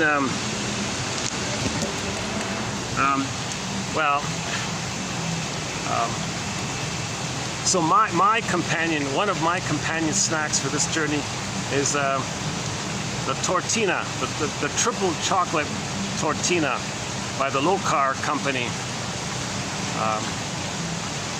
Yeah, this one here. If you can't get the triple chocolate, try the dark. They're both good, but really, this is the first choice. I just discovered it the other day. These are amazing. It's just a biscuit. It's just basically like a wafer, like a chocolate wafer thing. It kind of tastes like a piece of chocolate cake, in effect. You get 3 of these in the box, kind of thing. Just a fun little thing as a support for this journey. So we got some companion animals, some companion drinks and things, and the soundtrack, of course. I'll go back here. Oh, wait a minute. How about here? Yeah, okay. Let's try this.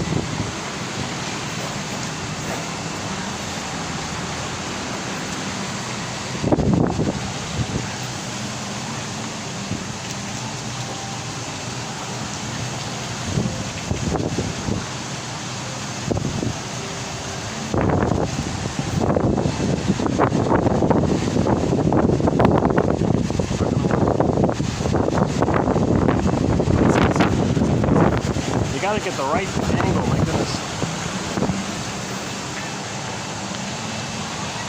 That was a Freudian slip on my part. When I smelled the pizza, I said, schmeckt good. Oh my God. That's a German phrase, means it tastes good. I haven't said that phrase since I was a child. I don't think I've ever said it, schmeckt good, but I've heard it as a child, yeah. Oh my God. I don't know how to say smells good, but in German, we're learning a lot of German. I gotta tell you, we're learning a lot of German. Fluschwieger means heartbreaker. And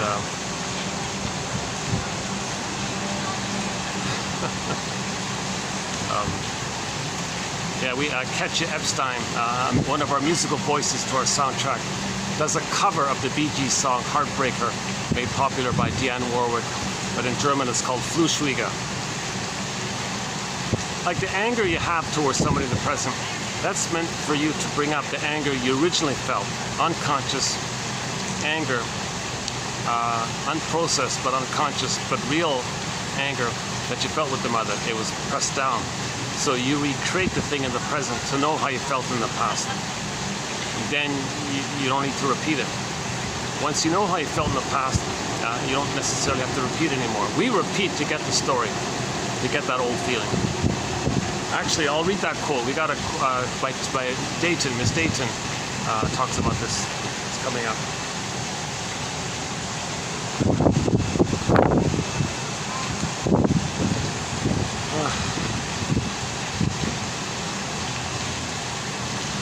Actually, tell you the truth, I think the triple chocolate biscuit and the caffeine make me a little extra. There's a little caffeine right in the chocolate, right? Just a little bit, right?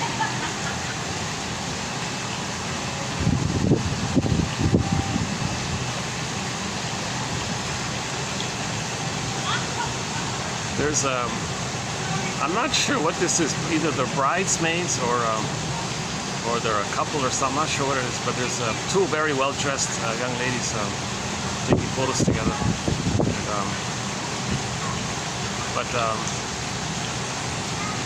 And, yeah, I'm not sure what it is. Yeah. Hold on.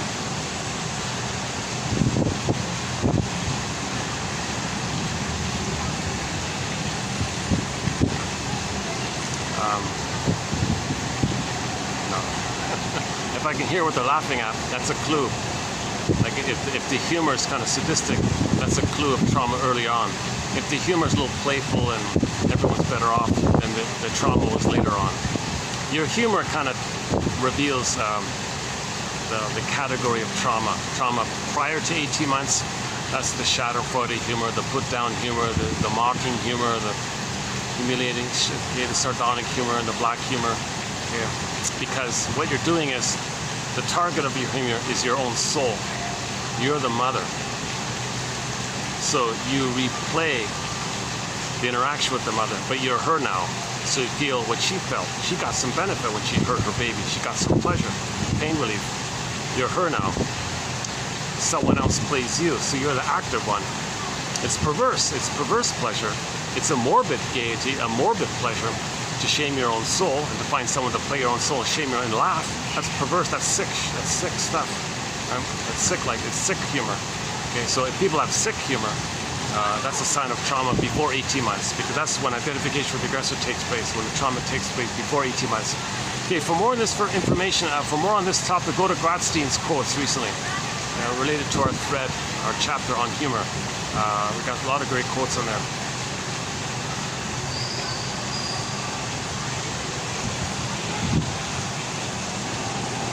Oh, I can go back. Yeah, let's go back. Oh, good.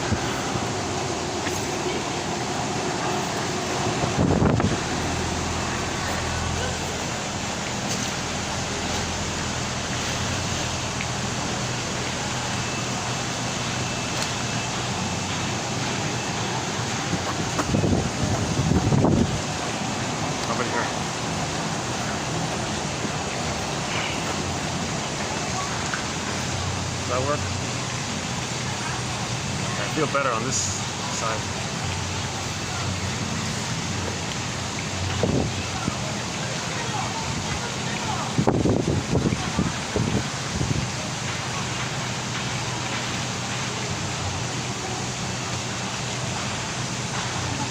Well, either they're just good friends or they're a couple. I don't know what it is. Okay. So let's go back. Let's go back.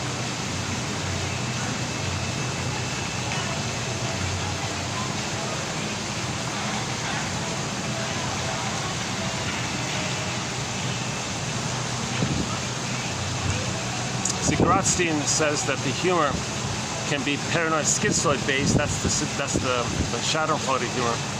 But the humor post 18 months, that depressive position, that's more playful, fun, playful, ironic humor at no one's expense kind of thing. Actually, you're a little better off. It's a little educational. It's helpful humor. It's not at somebody's expense. That kind of humor.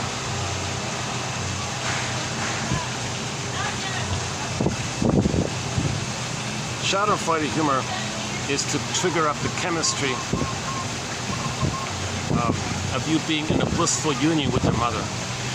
That oceanic feeling. So you're getting a blip of that. And you don't even care about the effects on other people because you're just addicted to that little chemistry thing. So the image for this is the little white flower called the narcissus flower. Okay, on that front cover of Lowen's book, the famous book, you see the little white flower.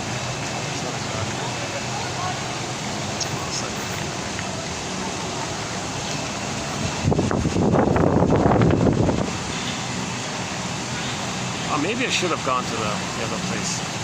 I was half today about where to go.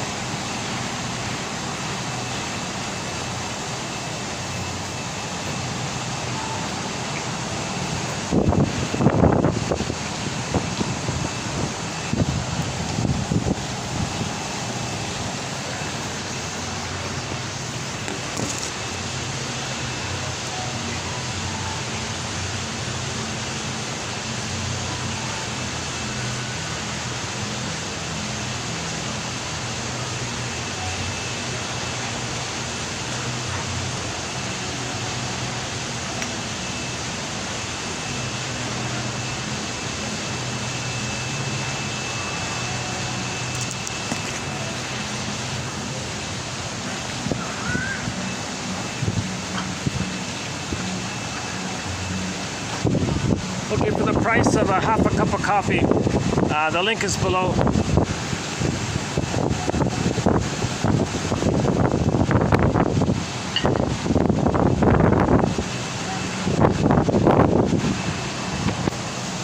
Yeah, sorry, so for the price of a donut or something, it's a minimal admin fee. For convenience, you can have this inside this 10,000 quotes in one file, PDF file kind of thing. The second way to get the collection is on the channel here. Just click the more link for each video. Or for convenience, you can read it offline if you have the file kind of thing. And then just follow Robert Bly's advice. Read 10 quotes and pick one. And do that every day. And see what dreams you get. Okay. And then watch the new series called Dream Productions by Pete Docter, creator of Inside Out. Watch that show. I'm assuming he's going to keep it decent. Inside Out 2 was a decent film. It wasn't LGB, gay porn propaganda nonsense stuff.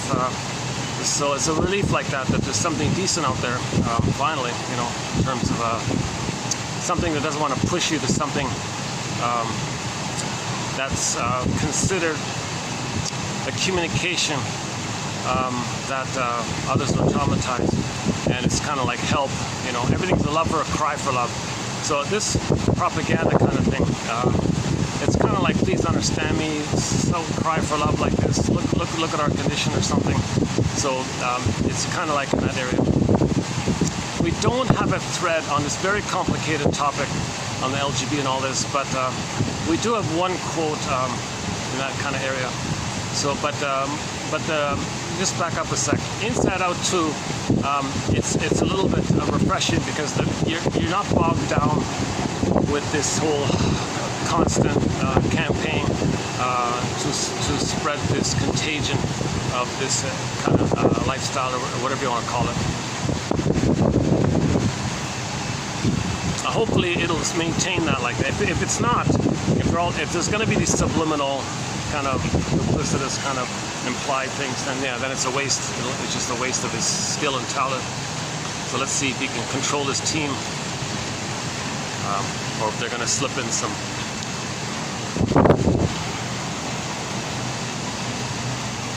But that was a relief about Inside Out too. Like I watched it last month, kind of like, okay, everything you see includes that stuff. So, oh my God, that's the first time I saw a film that wasn't primarily there just to slip in that that agenda like that. That's the sign. So the shrinks, okay, just in general, to the broadest of general terms, the shrinks in general traditionally regard that kind of area in terms of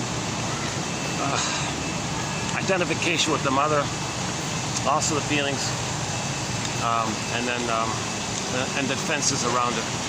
So, and then and there might be prenatal trauma involved, and the biology to line up with the psychology of the mother. Things can get confused like that, but we don't know. We don't get into that area. Let's just cover the basics first. And I don't think I'm not a medical doctor, so I'm not gonna. That's kind of out of my zone there.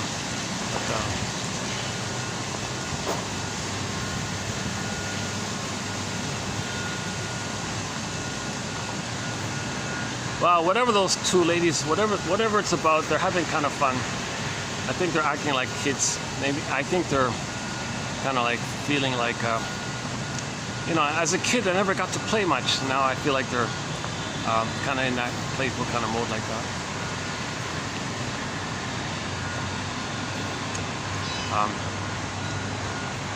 I gave them an approving smile and a wave, so hopefully, I think just to reassure them, don't worry, I'm not criticizing you or laughing at you or something.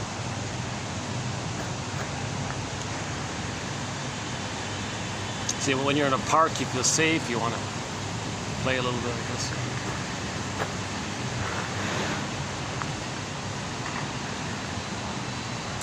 We're gonna get some breeze here. Let's try down here. Hey, I see some breeze over here. Wait a second. No. Okay. Over here.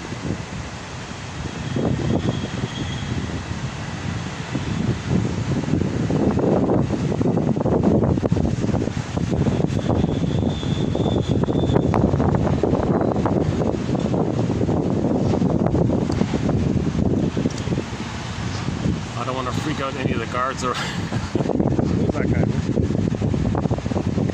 Let's try. How about here? Maybe we can bring a chair here. Let's try this for a bit. Oh, wait, I'm going to do this. I better do this, right? I'm going to block the wind. Yeah, let's try this for a bit. Okay.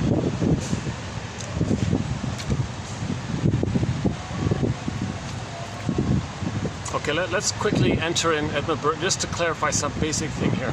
Repetition compulsion. The baby has a conflict, a huge inner conflict. He needs mother's love, but when mother said no, there was a pain. Simple, basic, classical conditioning. To know his needs, he's reminded of the pain. He doesn't want the pain, so he doesn't know the needs. But he has the need, but he doesn't know it because of the pain. Huge conflict called the wish and the fear conflict. Or the need and the fear, or the desire and the fear, or whatever. Imagine this conflict, and let's name it the cry for love as a song. Put it into song format, let's call it the cry for love. Okay, now these memories are relational. So there's a baby crying for love, mother said no. Baby was passive, the mother was active. Okay, so there's the passive side and the active side. The baby was helpless and powerless and vulnerable and trusting, but passive. The mother was the active, aggressive monster who hurt him, basically. From his perspective. That's grooved in, seared in, today's phrase, seared in, imprinted in, stenciled in. There's even a name for the chemicals that seal in that imprint. And it's a loop, it's an infinite loop. Because that part of the brain doesn't know time. All time is that time. Yes, materially, the person knows the present's the present. Okay? But emotionally, it's still the past. The present's still the past. The present is called the presenting past, or we transfer the past to the present. We play the past and present because the pain we're in. We see all time in that painful time. This relentless struggle with the mother, this unfinished business with the mother, this didn't get her needs met, and the anger and the pain. So we can't relax and enjoy the present because there's just so much pain, that survival brain time with the mother, and that's all we have kind of thing. It's just one record, one song, one tune. So you take a 45. Those 45s have only one song on it. It's called The Cry for Love. Side B is the same song as side A, or there are no grooves on side B. The point is there's just one song. Okay, let's call it The Cry for Love. Okay. Now, this makes the person neurotic because they're not going to enjoy the present. They're not going to see things in the present. The present is going to be superimposed with the traumatic past memory. It's going to cloud the present, and you really just see the trauma blurred in with the present. But you're related to the present as if it's still the past. So, yeah, that's Tina's. Tina, I keep saying Tina. Tian. I can't believe it. I keep saying Tina. Her name's Tian, for Pete's sakes. I want to look up. I want to go back and see if there's anything I can find of her material, because everything got deleted. Like that.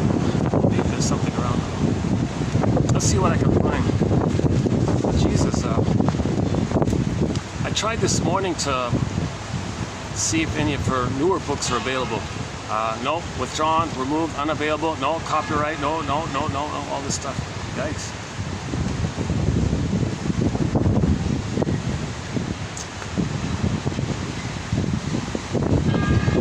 Is the wind okay? No, you're hearing the wind here. I need the wind, but I don't want the wind to block the camera. Like this. What about like this? Or like this? Like this. Better like this, right? Like this, right? Let's try like this.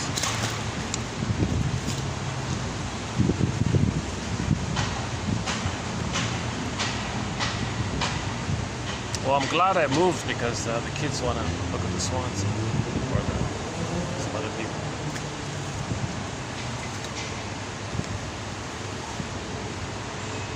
Okay, so burglar. This is from Edmund Burger, one of our mentors.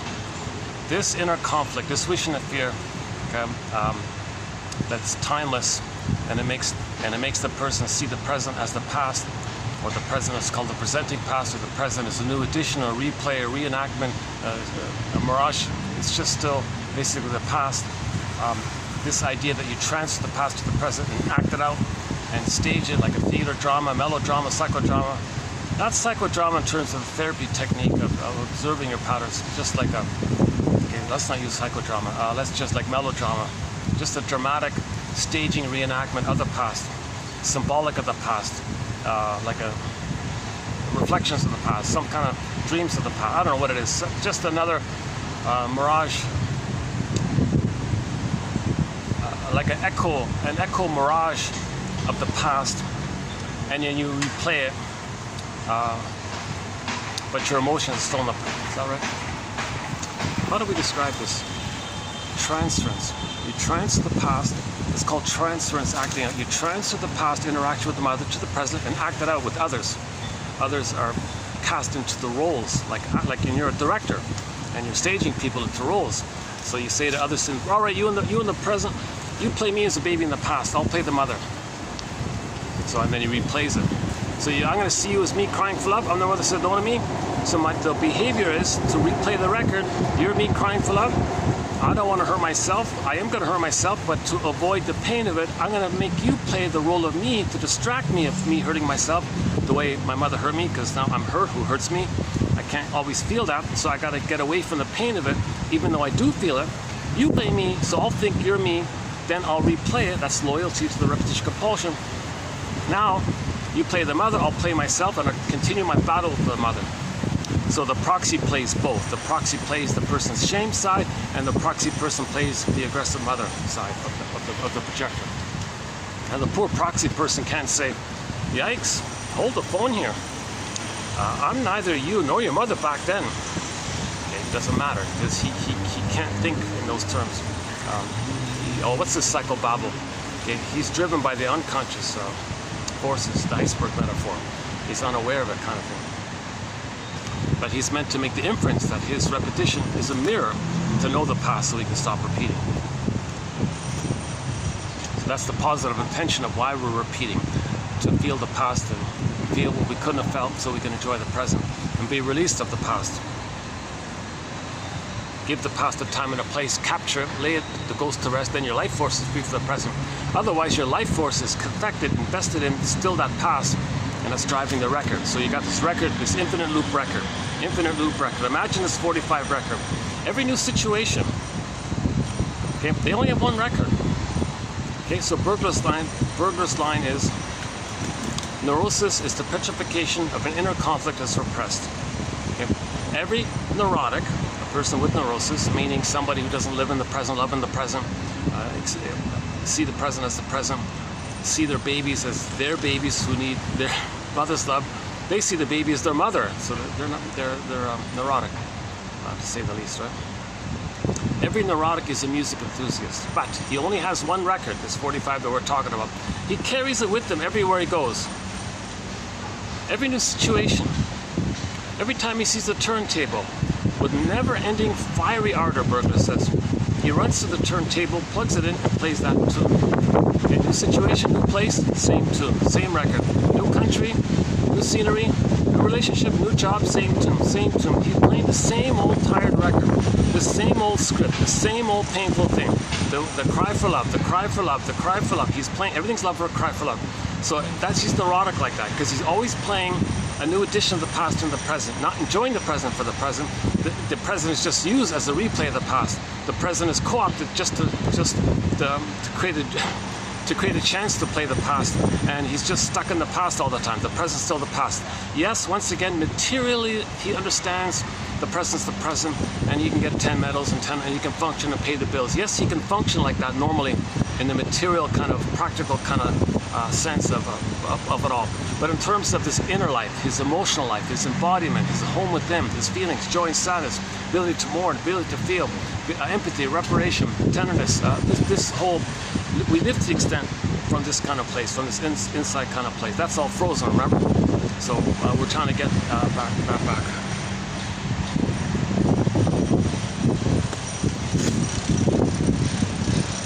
Oh, got a group coming out here. Hold on, so let me, let's just do this. If I go too far here, the guard's gonna jump out. Oh, it's coming out already. Oh, geez. I think, yeah, it's in a busy city, you know, every 2 steps there's... Okay, let's see if I can go back then.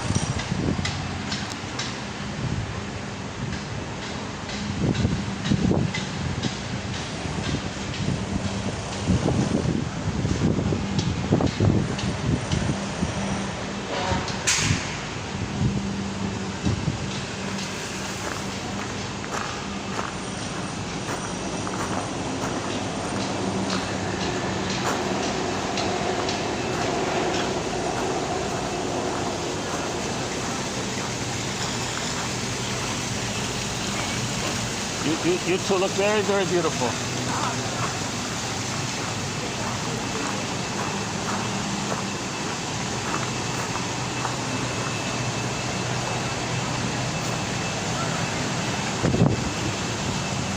All right. Oh, good. Oh, okay, good. Got the shade here. Okay, we're back. We're back.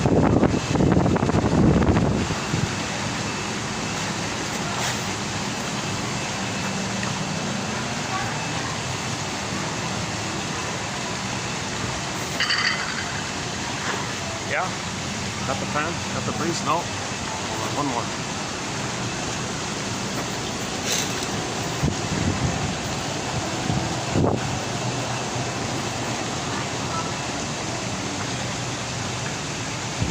It should be okay. Every neurotic is a music enthusiast, but he only has one record. He carries it with him everywhere he goes. And then every time he sees a turntable, meaning new place, new opportunity, new scene, new relationship, new interaction, new important conversation, just basically all the time. He only has that one record. You see, he's a music enthusiast, He would love to love life. He would love to enjoy the present. He would love to be creative and spontaneous in the present, enjoy life in the present, make lots of new songs in the present, new experiences in the present. He can't enjoy the present. He's only got that past painful thing with the mother. He's only got that one record. So in every new situation, he plays that one record. Now what's on the record? How do you replay that record? How do you dramatize what's on the record? Well, what's on the record? The scene of baby crying for love. Mother said no. So in the new situation, the benign way is you play yourself, needing love, needing support for your development, and seeing others as the good parent, and you're going to be disappointed. Because you're looking for something that the baby should have received between 18 months and 36 months, as discussed yesterday, I remember. So go to that one, about the rapprochement phase, the now voyager phase. So that's kind of benign like that. He doesn't hurt others, he just replays the disappointment. He thinks he's no good, others should help him. He expects too much, disappointed. New situation, disappointed. New situation, disappointed. He's doing this to know that he was disappointed with the mother. The feelings that are going to come up around the disappointments, it's meant to now feel what he couldn't have felt. He's repeating to get memory. When you get memory and feeling, you stop repeating. So you're going to keep on repeating to get the memory. So we repeat to get the memory and the feeling of the past. So we're going to keep on repeating to that end. That's the benign way of doing it. If the trauma is post 18 months. So the personalities, they're the clingers and the pleasers and the caretakers, a little bit childlike. They don't hurt others. They can make I statements, they can free associate, they can move forward to heal. They're kind of in that middle phase post 18 months. But if the trauma is prior to 18 months, 18 months is a key thing there, because the infantile megalomania, meaning the child thinks he owns the world is my oyster, this whole area, that ends roughly 18 months. So if he's traumatized prior to 18 months, he didn't get seen. He didn't get a chance to finish that phase.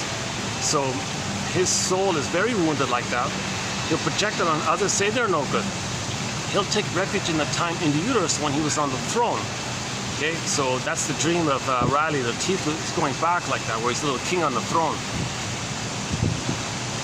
I see. So the imagery would be a king on the throne, but the king is a god with no teeth. My goodness. What a weird concept, my goodness. How would that be?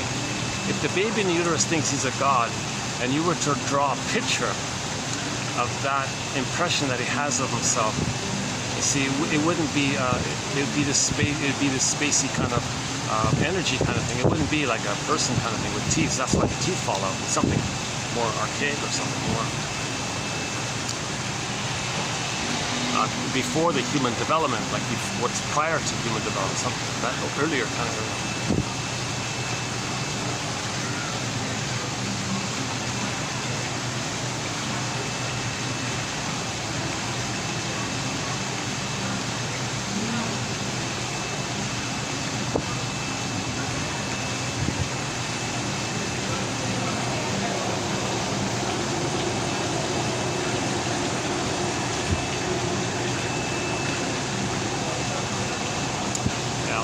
Sorry, my mind wandered off a bit for a second.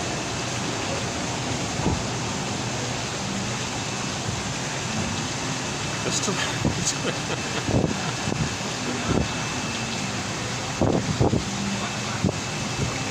let's get back on track here.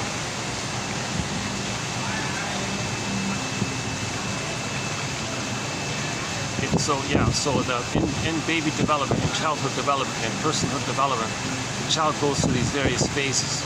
Okay, basically, in the broadest terms, up until 18 months, okay, it's in the uterus, he's one with everything.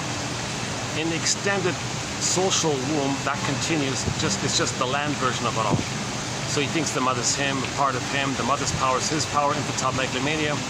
And he thinks, he doesn't understand that he's a separate person, the mother's a separate person, two separate people. Whatever this energy is, he thinks it's all him.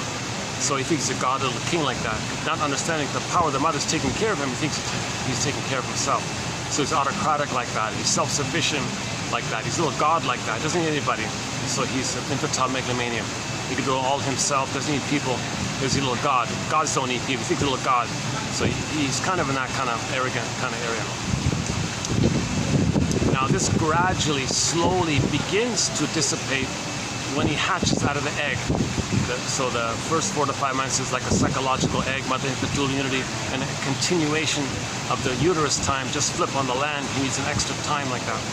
So then at 4 to 5 months, he hatches out, beginning the psychological birth. So he needs that egg, by the way, to get the birth. No egg, no birth. He's got psychological birth. He's got for the psychological birth, he needs a psychological egg.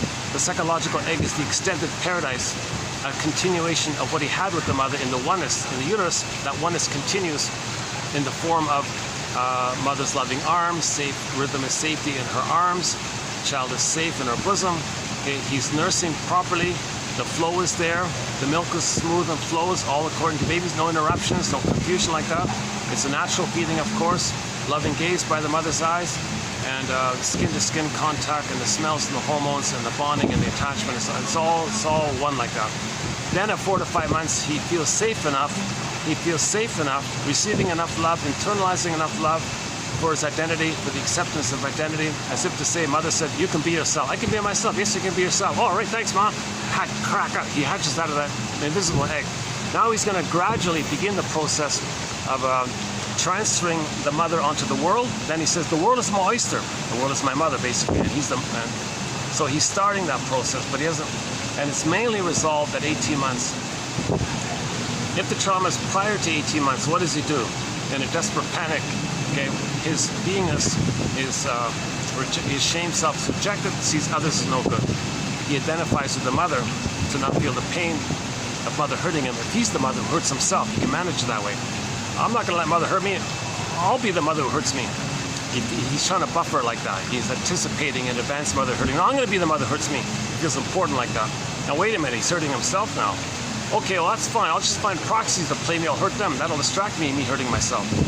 Okay, now as he's doing all this, at the same time, he really is angry with the mother, and he really does have the hope to get mother's love.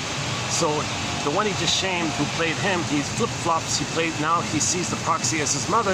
He flips to himself, and now he tries to control the mother, thinking if he controls the mother by devouring her in the fantasy, maybe control the mother will be a mother like that. So he's going to fight with the proxy. The proxy, you play my mother. So now he hates the one he just shamed. So he shames someone who is his soul, then he hates his own soul, because his own soul flipped to the mother who hurt him. That's the magic of the flip-flopping of the primary mentation. Alice in Wonderland, up is down, left is right, all that stuff.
Okay, let's get back on track here. Yeah, choppy video today, my goodness.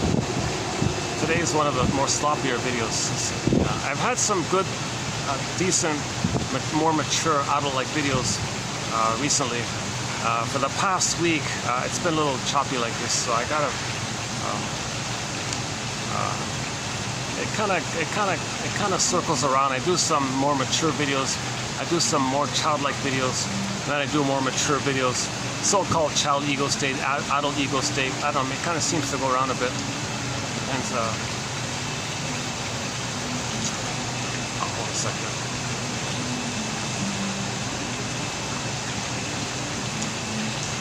See, when people want to see the swan, I feel like I want to give them the space to.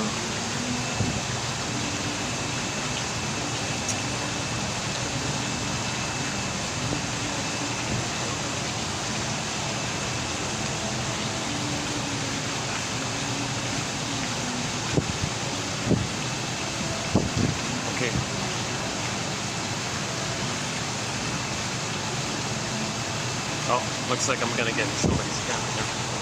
Sometimes I'm filming and someone else is filming. I end up in their camera. Let's move. Hold on a second.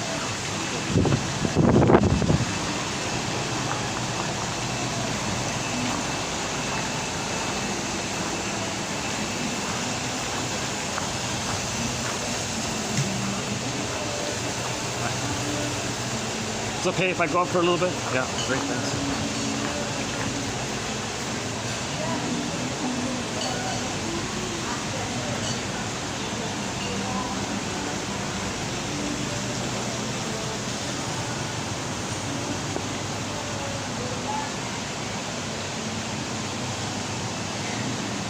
No, let's not go there. Okay.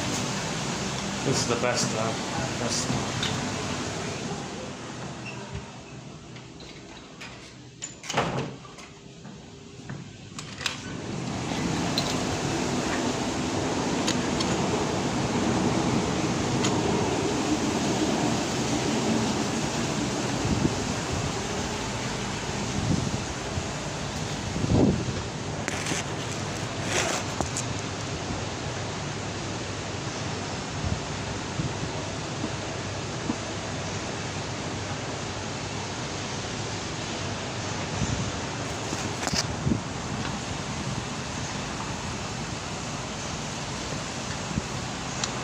Okay, yeah, let's continue here a little bit. Yeah, I'm feeling a little absent-minded today. I'm really kind of I'm not fully present today. I feel a little extra absent-minded than normally. Somebody watching this is probably very bored because I'm not connected to my feelings if I'm a little dreamy a little bit.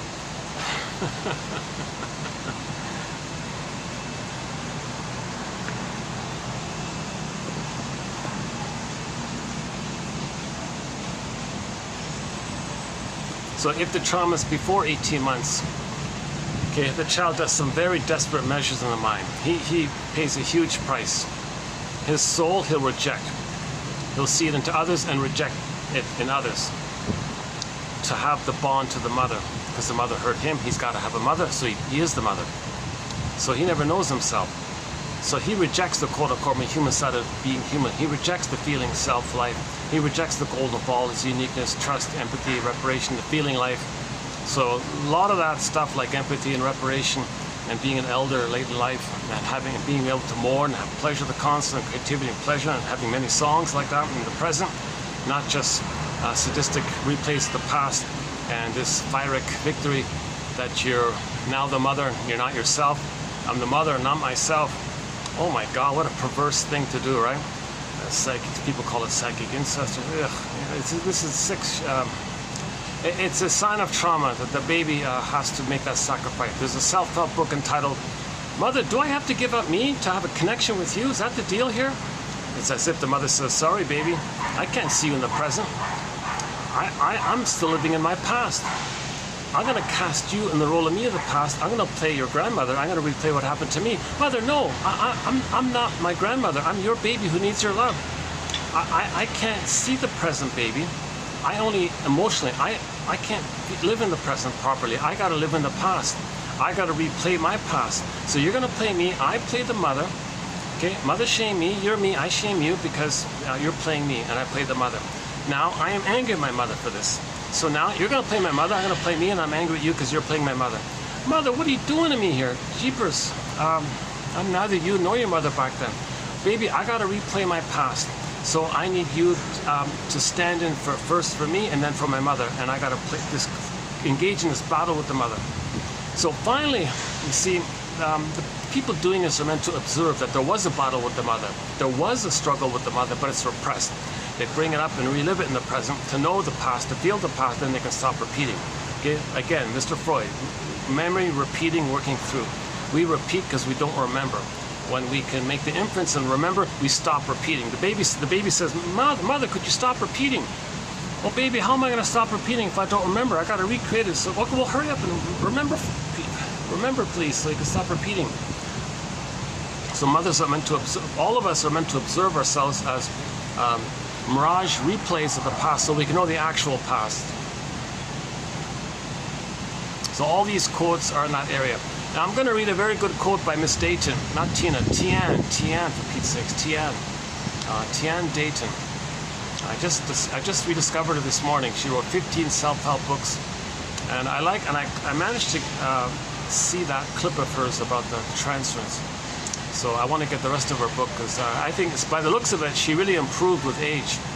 She's like fine wine, maybe, because her earlier stuff was just fluffy self-help, but it was okay.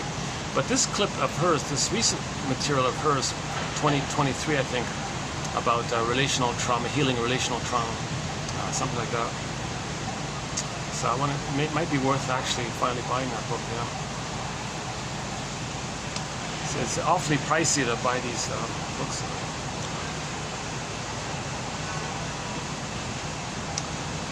I've based a lot of information on old, you know, like old books from the 40s and 50s, and that kind of thing. So the copyright's over, kind of thing. But a lot of good material there, so let's enjoy that excellent material there. Margaret's books have been digitized, but Masterson's books got withdrawn. You see, it was up for a while, so we have the best quotes from Masterson. I think I've got the best in our collection here, but now they're going to be very hard to find, because to buy those books now, they're not digital. Most of those books are not digitized. I don't think they've never been digitized. So to get the printed one, if you can find it, Jesus. Oh, we got the breeze here. Oh, I'm sorry for hearing the muffling of the wind over the microphone, but I gotta get the breeze here. Oh, Jesus. Oh, finally. That's the Sky Train in the background.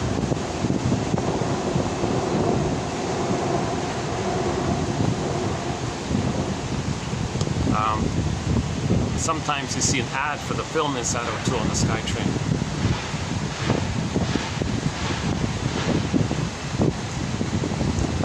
Okay, so the baby does a lot of desperate measures.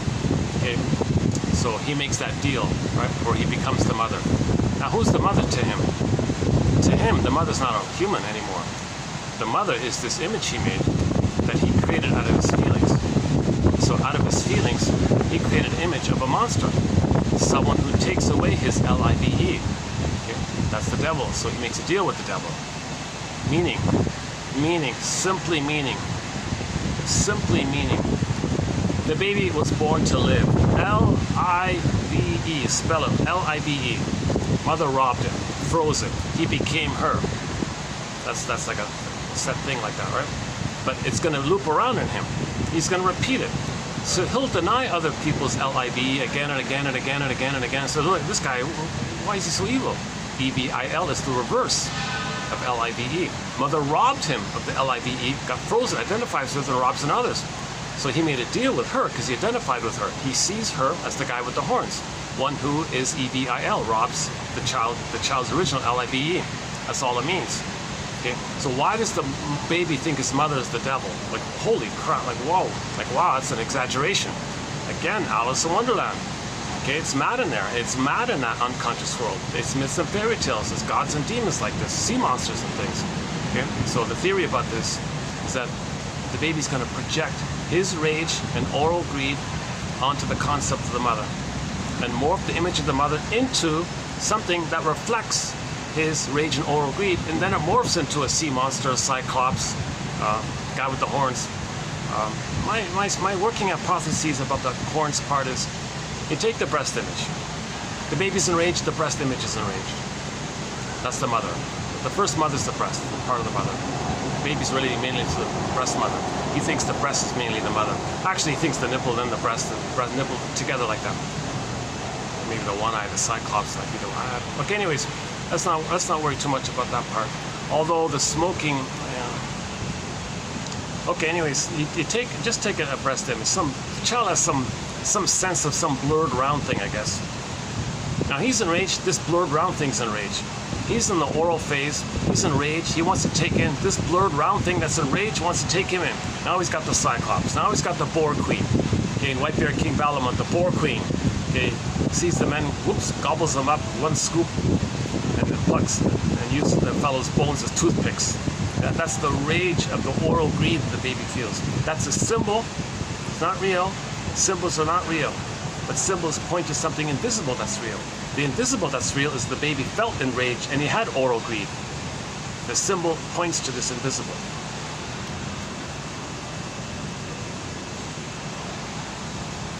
Now the storytellers would associate shame and rage with the fiery stuff, right?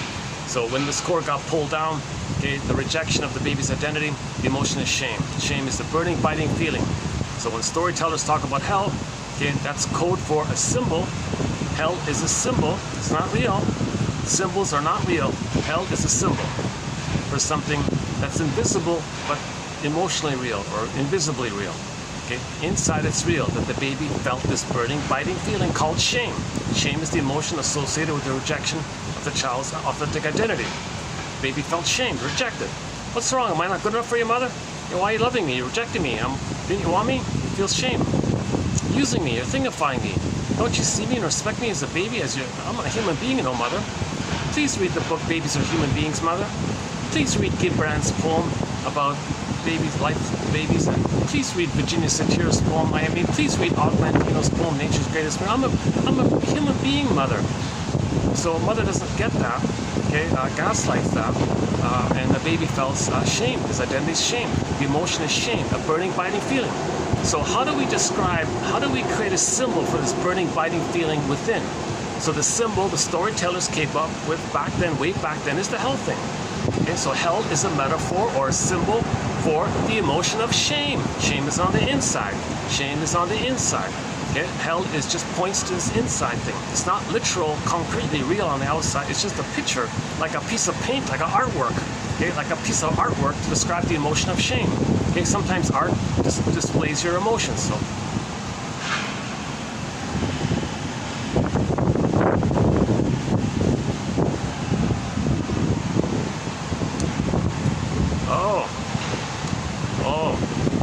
A car just pulled up to pick up these two very well-dressed young ladies. I guess they were waiting. There must be, okay, I see. They must be bridesmaids for a wedding. These two young ladies are very pretty. They were all dolled up, and it's a really nice, extremely beautiful dress. I see. So I got a hunch they're bridesmaids. There's some kind of wedding going on, and they were just waiting here for it.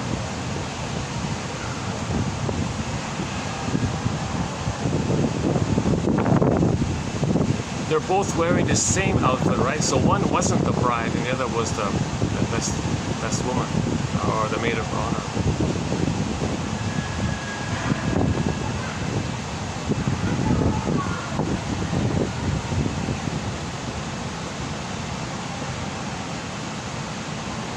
Oh, maybe I shouldn't have complimented them. Oh no, they're bridesmaids, that's okay. I said when I passed by, oh, you two look really beautiful, I said. And they kind of, little smile, a little polite little smile like that. Thank you kind of thing, but they didn't speak, right? They didn't say thank you. They non-verbally said thank you. I mean, the camera, I don't know.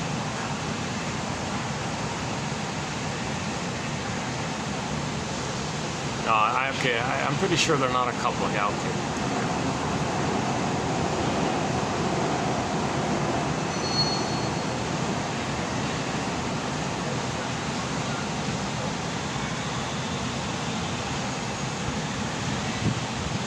The way couples communicate determines the relationship's success. Can they make I statements? Can they say, when that happened, I felt this and it reminded me of the past? Can they share that? And can they confess that maybe they're being passive-aggressive because the other person did something that triggered them, and they didn't make an I statement. And there's confusion or a lack of communication, so the person got passive-aggressive. So the things break down like that. You got to learn how to make I statements. So 2360 on how to make an I statement. You got to validate people's feelings. You must have a very good reason for doing this or saying this or feeling. Yes, I do. What's the hardest thing about that? So you got to do these kind of validating, supportive kind of accept that something in the present was colored by something in the past. You see, something in the present, you got to distinguish between what's real in the present and what's swamped by the ghost relational trauma memory, ghost blurred, ghost scene of the past swamping the present, and it's all mixed in there. What's the present, what's real in the present, and what's really the past? It's all meshed up now. So you got to piece it out. What's the present and what's for the past kind of thing. Now, to do that, you got to communicate. You got to make I statements. You got to little things in the present shouldn't trigger up these great immense feelings. Those immense feelings belong to the past. So again, when we get to Tian's quotes coming up, that'll be clear. So we got a very good quote coming. Stay tuned or fast forward. I want to get that quote in. I'm going to repeat it. I'm going to do it today and tomorrow. I want to do it twice. I think it's a really good one. Tian Dayton about repetition, compulsion, and transference. She adds this added little thing that I like. It's not perfect, but it's a little helpful. And I want to see if I can experiment with it being a self-help exercise about the balloon and then flagging the past as the past. That's coming up. Hang on. About the air balloon. She got the air balloon metaphor, the emotional air balloon metaphor. You want to deflate it and then and put a post for the past. That's where it belongs. It's not perfect, but let's see if we can work on it. You know, these self-help authors, when they get into their 80s, they write their best stuff. Like this one here, Miss Dayton, I think is like that. And Susan Campbell was like that with her last book. And Janoff's books at the end were excellent. Arthur Janoff's excellent books at the end. So these authors, they get better usually. Their books get better.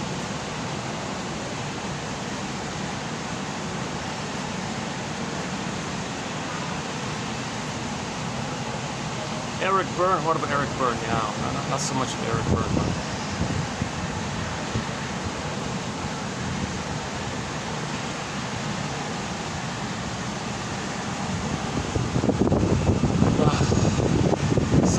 sorry for letting me indulge in this breather here. I'm feeling the breeze for a change after 3 hours of sweating. Oh no, only two. You gotta be kidding. This is only 2 hours? Feels like 4 hours. It's funny, if I'm stressed, the videos feel longer. If I'm happy, the videos feel shorter. Funny about that.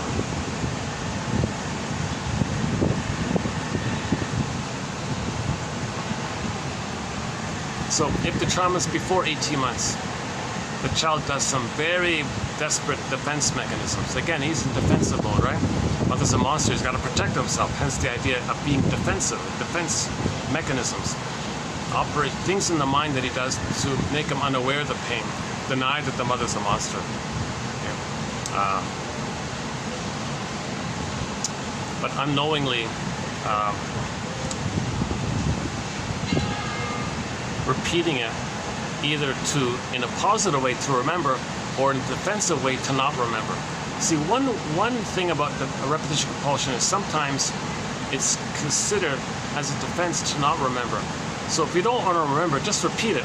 You don't remember. But at the same time, you're trying to remember. So it's a little of a both and kind of thing.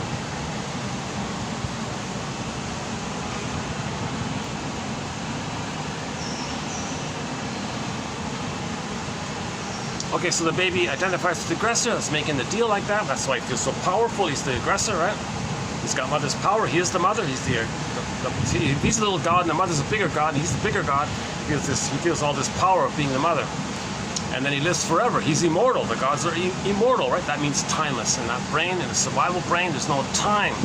No time. Timeless. So the term is immortal. They live forever. They live forever. They live forever. That's just a dream because they don't understand time. So to say they don't understand time, it's as if they're living forever because there's no time. That's all that means, right? So this thing about Dionysus, we talked about recently, wanting to, the one version of it was he wanted to find immortality. That's code for he didn't get the time of timelessness with his mother. So he wanted to find a way to go back to the womb. So he'd have a dream of the teeth falling out, kind of thing. He wanted to go back to the womb to get those needs met. See, when there's trauma, we still hope for those old unfulfilled needs. It doesn't work. It's a relentless, unreal hope to always do that and to always expect that, to get that. You can't get it. It was a one-way ticket. There is time. When you realize that, Janoff's line is, it's the death of unreal hope. That's the birth of new life. There's the ashes and the phoenix. Now you're getting back yourself. You had yourself, you lost it, ashes, you want to get it back. Okay, Miss Core got pulled down, she comes back as Persephone. Okay, Snow White's in exile, she comes back. Rapunzel's exiled, she comes back. Okay, Iron John, the gold ball goes down, gold ball comes back. That's the common monomyth. We had our beingness, we had our golden ball, we lost it, damaged, frozen, lost, go I know not whither, bring back I know not what. Far away from us. We don't know where it is, we don't know what we're looking for. We had it, we don't remember losing it. We had it, we lost it. We want to get it back. So that's the common monomyth for trauma. We had our beingness, we had to freeze it up, put it in cold storage, flask frozen woolly mammoth in a block of ice. Okay, Echo becomes a statue, okay, and all these other characters. Okay, when a beingness is damaged or frozen or petrified or morphed to some other condition, you know, one traumatic thing is if the trauma is so great, he wants to hide it from his mother. I'm going to hide my soul, not as a person. You see, so Rapunzel, if there's more trauma, Rapunzel can be like can morph into a bird, a swan flying around. It can change into an ant, like to hide from the mother. It's disguised. So it's disguising it. It's making it so you're further away from it. Like you're trying to protect it, so you're hiding it more and more. Go I know not whither, bring back I know not what. Go past the 9th mountain, across the 20th ocean, down the 17th underworld, up the 19th upper world, down 1,000 tunnels. Go. That's a metaphor. You don't know where you're going. This whole labyrinth like that. You got to face the Minotaur. Your mother. The mother's meaning the memory of you seeing your mother as a Minotaur. The mother's not a Minotaur. When you recognize that the Minotaur is code or symbol for your feelings, okay, poof, the Minotaur goes away. Okay, when Dorothy throws water on the witch, poof, she dissolves away. It's not real. Okay, it's not real. When you recognize that these monster images are symbols for how you felt, okay, then poof, they poof away. It's not real. They were never real. They're just symbols that you create to represent what's real for you emotionally. When you recognize the emotional of it, then the symbol doesn't need it there because you own it. If you don't own it, the symbol appears to help you own it. So myths and fairy tales are to help us own our trauma. Myths and fairy tales are created to help us own our trauma. There's maybe the line of the video right there. There's a sound bite, maybe that's it right there. Myths and fairy tales are there to help us be aware of our trauma. Something like that. Or whatever I said just a moment ago.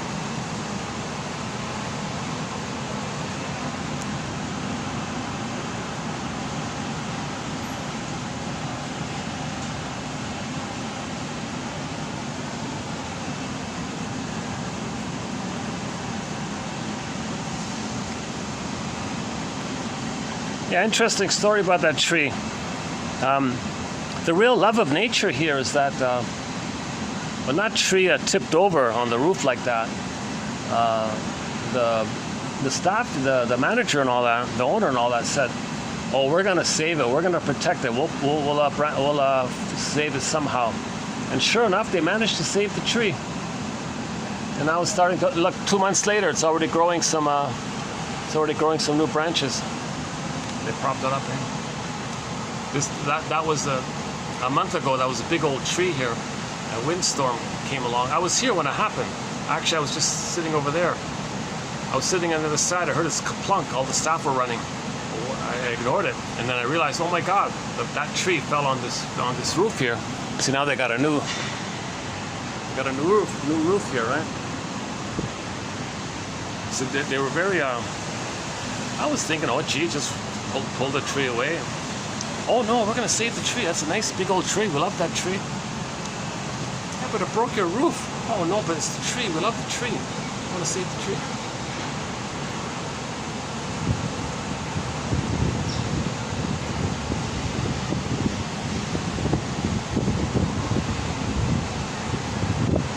These guys are nature lovers here now. I don't know if it's organic food or not. But the pizza smelled very good. Oh my God. I didn't.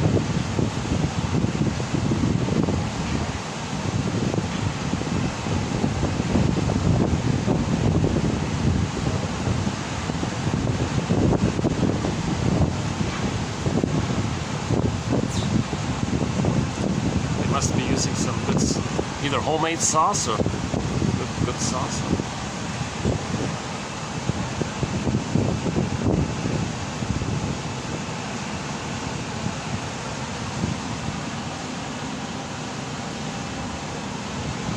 So we're currently talking about trauma before 18 months.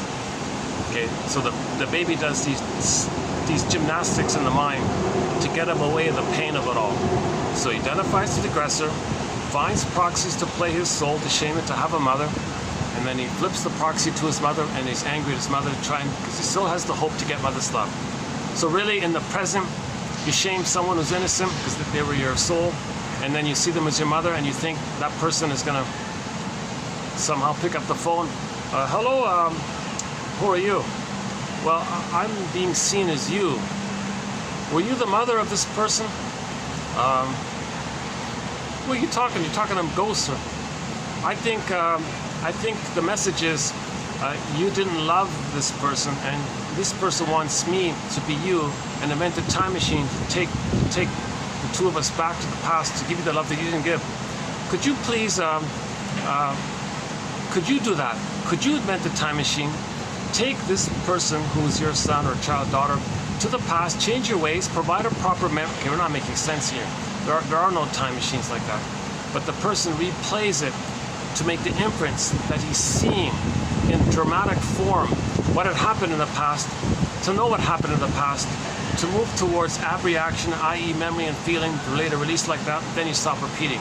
Once again, Mr. Freud, memory, repeating, working through, we repeat, trying to remember. Once we make the inference to remember, okay, we can stop repeating. And this whole midway process they call working through or suffering through this like a 20-year process to realize this. It takes 20 years to realize this. It takes 20 years to realize, not just cognitively, but emotionally.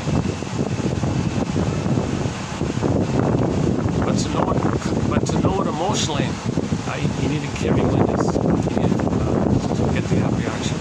Otherwise, it's just intellectual. But if it's just intellectual, you can still be mindful and pause and deflate accept and parse out what's present, what's past, and discipline yourself in that area. How's the wind here? I'm not hearing me right here. What's this? If I do it like this, I'm still getting that. Oh, hey, what about here? How about like this? Oh, here's a cute little spot here. Oh, look at that. Here's a cozy little spot here. Okay.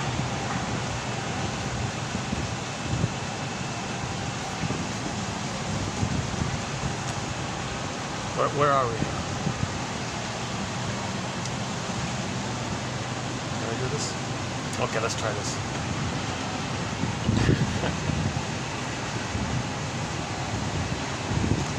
Did I do my disclaimer? Yeah, number one, I'm not a shrink. I have been analyzed. You see my anxiety. 30% of what you're hearing is wrong. It's up to you to figure out which 30%. We're just exploring, being a detective here. Okay, number two, anytime we make any kind of reference to religion or religious stories, it's only in the context of when it's being used to prevent healing, to maintain the prejudice, because prejudice is needed to pillage. So religion is there to maintain the status of prejudice to pillage. So that's only the context in that end. And number three, I'm in no way, shape, or form trying to come off as somebody who's supposed to guide somebody or anything like that. Just sharing the quotes, and discussing the quotes, trying to learn this myself. My felt heart in this is that somebody reads the quotes and gets some benefit by it. And the fact that I'm saving, I kind of feel like Mr. Laird there. Yesterday and today we'll be posting some quotes by Mr. Laird Wilcox. He read through a lot of books. He was a book kind of guy, and he plucked out, I didn't see the count of it all, roughly 1,000 quotes on propaganda and advertising. And from that collection of his, we're posting some of those quotes here. So I'm trying to, so that he saved us a huge labor with his list. And out of that list, I want to pluck out the best for here. So in 1001 Windmills in Rhyme, I think you're getting the best of other people's intense labor. So I'm really trying to create one source whereby if you read 10 quotes, chances are 1 out of 10 will help. Okay, there's a lot of filtering going on, a lot of sifting going on, a lot of what do you call it? When you're sifting for gold, sifting, what is it called again? Pick up the sand, you shake it, might be a little bit of gold in there. We're doing a lot of this with this analytic material. I'm finding the best little insights, posting it here. So we've got 10,000 gems here, 10,000 little gold speckles, with the hope that it'll 1 out of 10 will be for them a speckle. You know, see, these propaganda quotes that we're posting here now, yesterday, today, and tomorrow, 3-parter. I would never have known them. I probably would never have discovered them if it weren't for him doing his list. He's doing like a top greatest hits list kind of on his end, sociological, political, propaganda end. Okay. So we do have a thread, a propaganda thread. It's undeveloped. The reason I'm including a thread on propaganda quotes is because it's jam-packed with psychology. It's loaded with psychology. So come on, we're here to learn psychology, i.e. psychoanalysis. So let's have a thread of quotes on propaganda, and let's unpack it and find the psychology in that. That's like a snapshot of psychology. Every propaganda quote is a snapshot of some psychological truth. Now the propaganda uses psychology against people, so that's why we want to save the psychology for healing. Some people take psychology to hurt. Psychology can be used to heal. So there's the choice. Yesterday, the battles between education and propaganda. Can you identify? So we're on the education side, the healing side. So 1001 Windmills the Mind is an educational kind of a project like this. Even though I'm not a formal licensed teacher or anything, so I'm the compiler of the quotes. Like Mr. Laird was the compiler of the quotes, right? Was he a professor? I don't know. I didn't look at his whole story.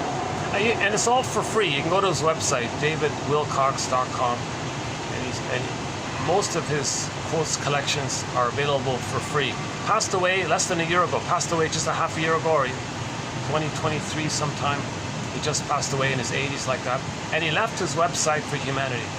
So there's a permanent, unless someone does something to it, there's a permanent source of his quotes collections.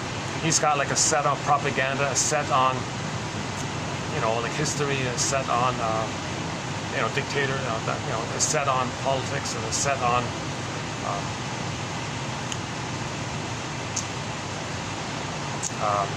like historical philosophy, I think, and then one on propaganda, which is what we're doing here.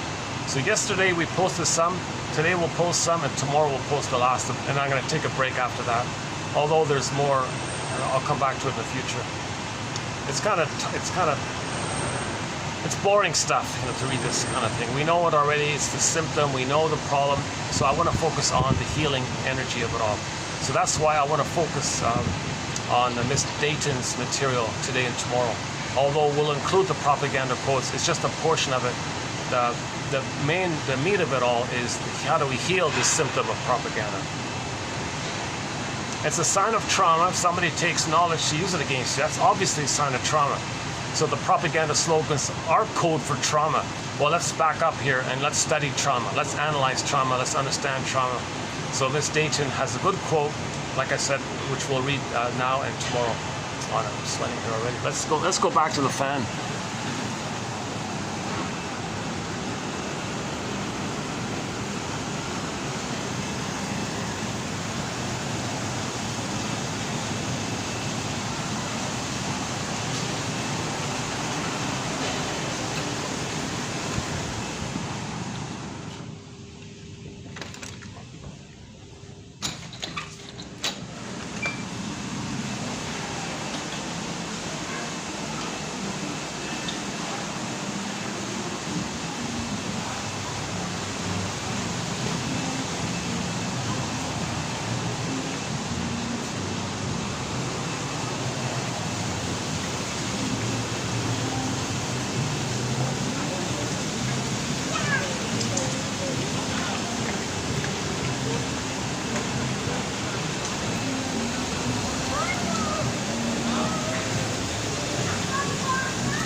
bit of a breeze here. All right. So yeah, back to the stinger personality patterns that develop when there's trauma prior to 18 months, where the baby identifies with the aggressor, rejects his soul, projects his soul onto others, see others as having a soul, and then replays what happened to him. But he's going to be the shaming mother who shames his own soul, but sees others as proxy person holding his soul, which he shames. That keeps him in a tight bond with the mother because he is the mother. Now he is the mother, but he's angry at her. So how is the person going to be angry at his mother if he is her? Okay, again, hocus pocus. The proxy who played him suddenly flip-flop. Now he sees the proxy as the mother. He plays himself, flips back to himself, and it continues his fight with the mother. That's how we die, because the shape-shifting, self and other fields that can flip around. Up is down, left is... That's what Alice means, this up is down thing. Double think, double speak, double talk, all this stuff. Oh yeah, and people in propaganda, when they're very good at this double talk thing, double speak thing, that's a sign of trauma. They're trying to fool you. They can't feel. They're in survival mode. So anybody who does all this flipping and duplicity stuff, and what do they say? They said this, they said that, they canceled that, canceled that, canceled that, canceled. They spent an hour and they didn't say anything. Well, that's the idea. They're trying to survive. They're trying to confuse you because the baby was confused and they're the confusing mother. The baby felt confused by his mother. Mother, you're very confusing here. So they want to be the confuser and confuse you.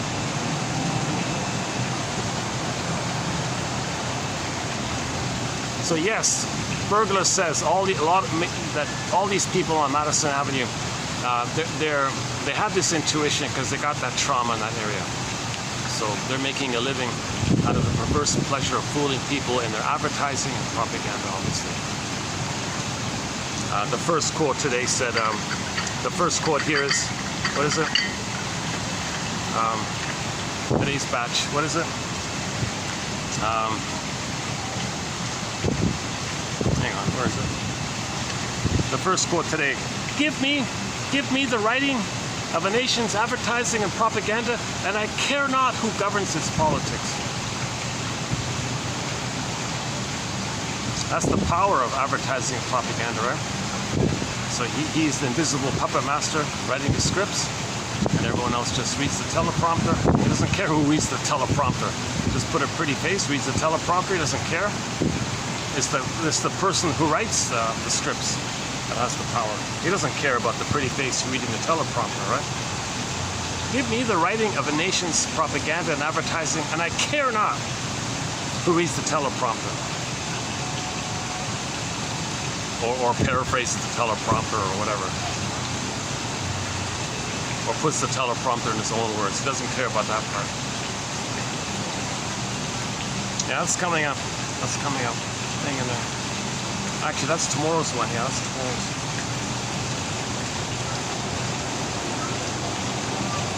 That's a play. That's a tribute to the guy who said the one about the banks one. I care not who runs things. I'm the one who owns the banking system. So I don't care about the other things. He who owns you know that one. I don't want to focus on the specifics of any kind of outer things. Just on occasion, I mention it briefly to kind of provide some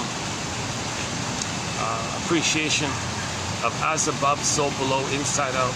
The sociology creates psychology, and our psychology perpetuates the sociology, which creates the psychology, which perpetuates the sociology, which perpetuates the psychology, that perpetuates the sociology, which is perpetuating the psychology, which in turn is perpetuating the sociology, and the sociology creates the psychology, and the psychology creates the sociology, which in turn reestablish the psychology that's creating the sociological and the sociological, and it's looping around like this, as above, so below, inside out. Okay, so the things that we're doing outwardly, like plundering the planet for a quick buck, that's outwardly, right? Well, the psychology is the baby's soul was plundered for a moment of pleasure for the mother. He identifies with her and repeats it symbolically on the world. So as above, so below, inside out. So again, 2725, part 3 of 3 for 7.5 hour talk on that.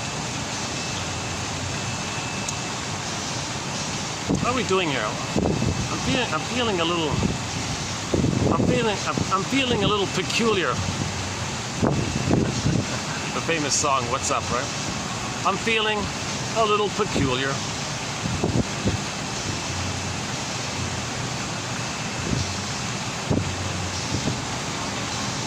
I cry sometimes. How's the way out? Dolly Parton tried to do a cover of that song. I think she missed it. But I think Dolly Parton would do a very good cover of Carry On Wayward Son. I think she would do a very good job on that one. So there's a challenge for Miss Parton. If your mission. I think she could. Well, what do you think? I think she could do a very good cover of Carry On Wayward Son. I'm reminded of that because Deli Rizdick from Brazil does a cover of it, and she kind of sounds like Dolly Parton. But she's just a kid, right? Dolly Parton's way more experienced, right?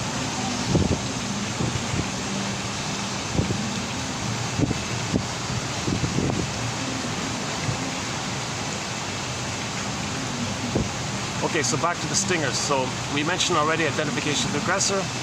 Okay, shaming others the way your mother shamed you, so you can know that your mother shamed you. Okay, having this strange feeling of immense anger towards somebody benign in the present because you transferred your trauma ghost memory scene into the present and fused in the benign reality of the present, but blurred it up into this cloud of the past, and you can't tell the difference. But you're seeing the present as the past. The effect is, and then you're going to recreate it. See, I knew it. He's going to keep behaving with that assumption, and it creates a self-fulfilling prophecy because you're in survival mode for the past. So you got to see the present as an addition to the past. So you distort the present, deny the present, because you're still in the past. You got to relive the past, recreate the past, to know the past. Let's jump in. Let's jump in to the quote I'm talking about. So before I read Tian Dayton's quote, let's preface it with one by Cornett here, another guy here. So this is just sort of to set it up here. So I'll get to the propaganda quotes in a minute, but let's focus more on the more important, the practical stuff, the nuts and bolts of healing. Let's focus. So here are some of the nuts and bolts of healing here. This one here. Okay, it's called transference. So, like you transfer, right? The past. You take what's in the past, the memory of the past, and transfer it like you see it in the present. So the present is seen as the past. That's called transference. You transfer the past to the present. So the present is just still the past because the past is transferred to the present. You're not seeing the present because you transferred the past to the present. You're not seeing that you blot out the present. You're still seeing the past. That's called transference. Traditionally, transference has been understood as the projection, same thing. By the way, it's because of the compulsion to repeat that we either project or transference the past to the present.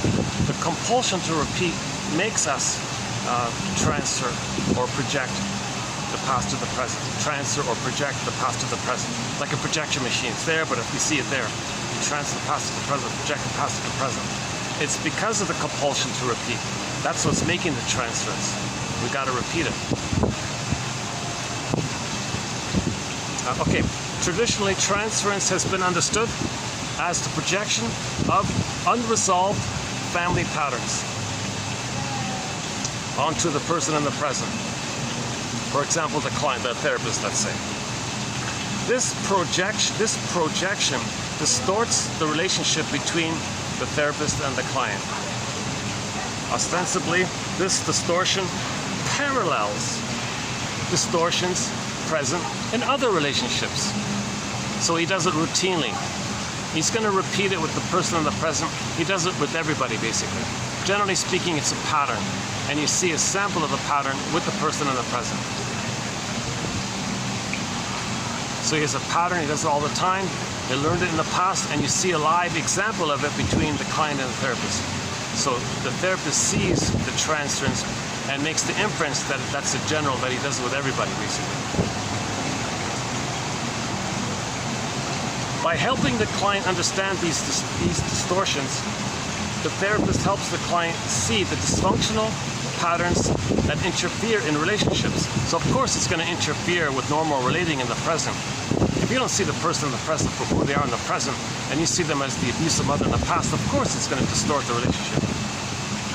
The client brings to the therapist a set of expectations grounded in historical experiences and molded perceptually by those experiences, and invites the therapist to become a participant in a reenactment of those expectations. Okay, that's the goading and the prodding. Evocation of a proxy. Come on, therapist, play my mother.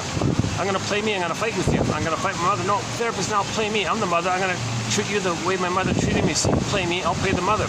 So evocation of a proxy. He'll nudge and prod and push the buttons and induce and coax and prod. Come on, play that role in the past. Come on, I want to replay the past. Play a role for me. Come on. So he's nudging and provoking and doing these little annoying little things, trying to get the therapist to be angry. Aha, you're my angry mother. I did it. Now I'm going to fight with you. You're my angry mother. I proved it. I knew you were my angry mother.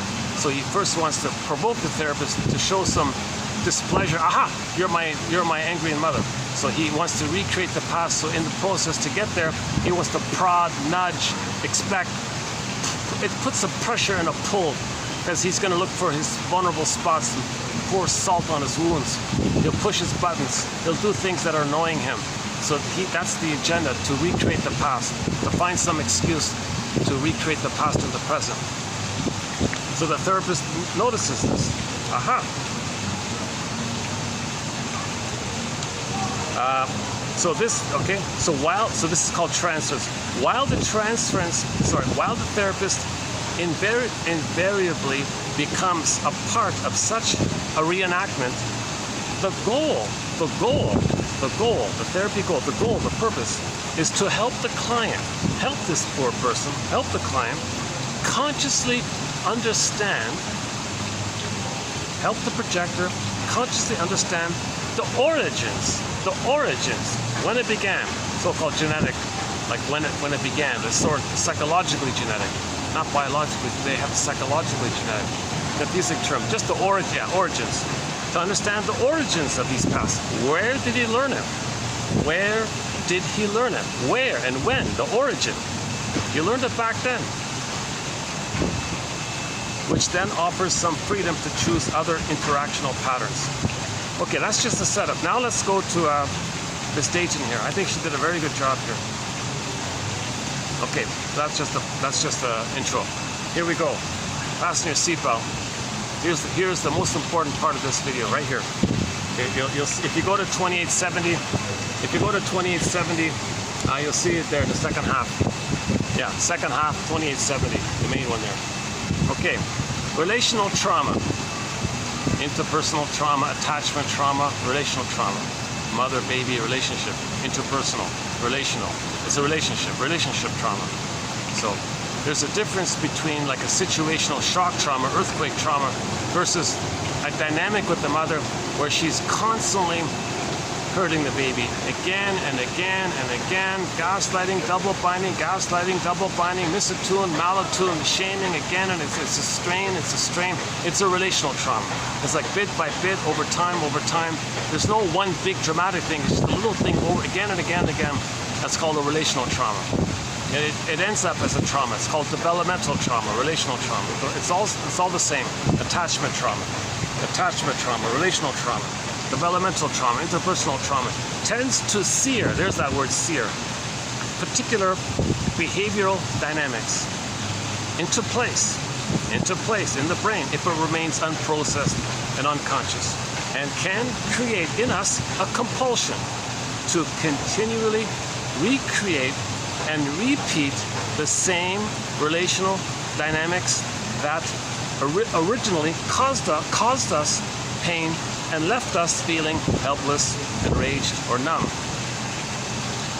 Because our feelings may be frozen, as Snow White, she's frozen in a coffin.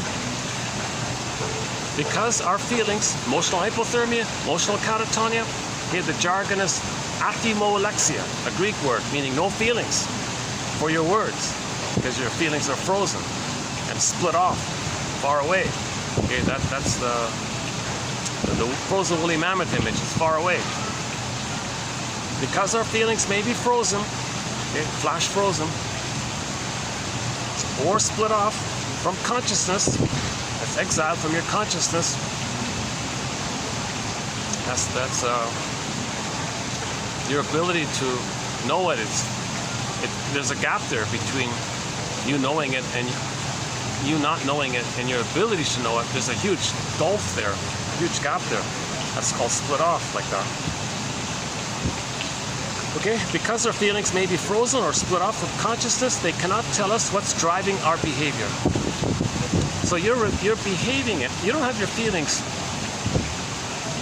because that's why you're repeating, because you don't have your feelings. You're repeating because you don't have your feelings. Once you get your feelings, you stop repeating. It's because you don't have your feelings. That's why you're repeating. You're repeating to get your feelings. When you get your feelings, you stop repeating. So she has a nice simplified way of putting it. That's what I like about it. Because our feelings may be frozen or split off from consciousness, the client cannot tell us what's driving their behavior. That is, we cannot feel our way to understanding what we're doing. So we cannot feel our way to understanding to what we're doing. So we're doing stuff and we can't feel our way to understanding it. To understand something, you got to feel it. You don't have your feelings, you don't understand it. That's what Kristen Wilson means, that if you're not in your body, if you don't have your feelings, if it's frozen, you're not making sense. In all kinds of ways. Only when you have your feelings do you make sense. Now, when we say feelings, we mean the primary feelings of joy, sadness, the golden ball feelings, not the sensations of the stress response of fear, anger, disgust, anxiety, psychosomatic symptoms, those survival visceral sensations.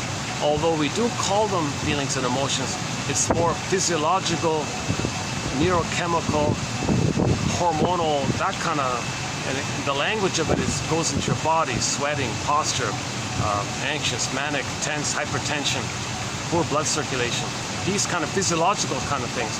So the language of those quote-unquote feelings are visceral and sensations versus primary feelings. So joy and sadness, one set, feeling cell. Fear, anger, disgust, and inside out too, another set for the survival brain. So the survival brain, quote-unquote feelings, it's sensations more. So you're not feeling when you're operating out of sensations. You're not feeling when you're operating out of stress hormones. You're not feeling. Because you're not feeling, you're getting the stress hormones. If you can feel, the stress goes away. The interface between psychic pain and physiological sensation can drop us into a stuck place, a powerful emotional undertow. We have one song called Undertow by the folk singer Lynn Miles about the undertow. So there's this blurred undertow that's making us repeat. We're repeating because of this undertow, this unconscious energy called the undertow. Okay, and we don't know it. Okay, it's a mingling of the psychic invisible pain and the sensations in the bodily visceral sense, the motoric visceral sensations, and this invisible emotional pain. It creates an undertow. It creates this undertow, and we feel stuck by it, but the undertow makes us repeat. The stuckness of the trauma creates this undertow. Yeah, okay. So the trauma creates the repetition. Paul Libby Russell says trauma and repetition compulsion are synonymous. So that's another way of saying it. Yeah, it fits in. It fits, yeah. Undertow that pulls us into repeatedly cycling through dysfunctional relational patterns. We see what is in our trauma mind. Here's what I was talking about before. We see what is in our trauma mind layered on top of what is actually happening in the present moment. So in the present moment, if someone slights you or something, a little thing, maybe they're busy, maybe they're annoyed, they're upset, they slight you or something. You said hi to them, yeah, leave me alone. Okay, that's a trivial little thing. It's not a life or death issue, right? But you're triggered of your mother ignoring you. That trauma mind swamps the event in the present, and now you're feeling the past. So the little thing triggered the past transfers to the present, and now you got an intermingling of the slight by the person, which is nothing really in terms of your survival. But the baby thought he was a goner when his mother slighted him, when his mother neglected him and didn't meet his needs. All that's coming up because something little, micro, triggered that past. It resembles it. Someone slights you, it's kind of like, my mother neglected me. So you deliberately said hello to somebody whom you knew would slight you, so you can bring up the feelings. So we play a role ourselves in this, because we're trying to get the feelings to stop repeating.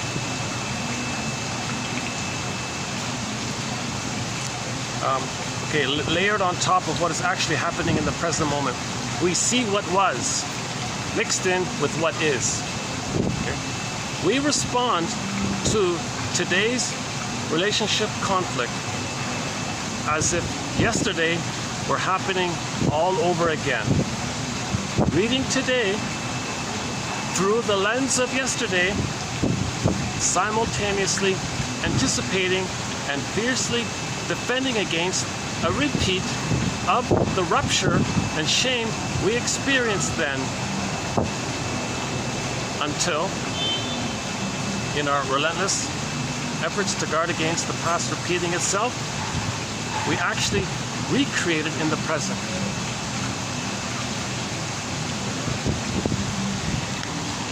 Again, hold on a second. Let me do a perspiration management here.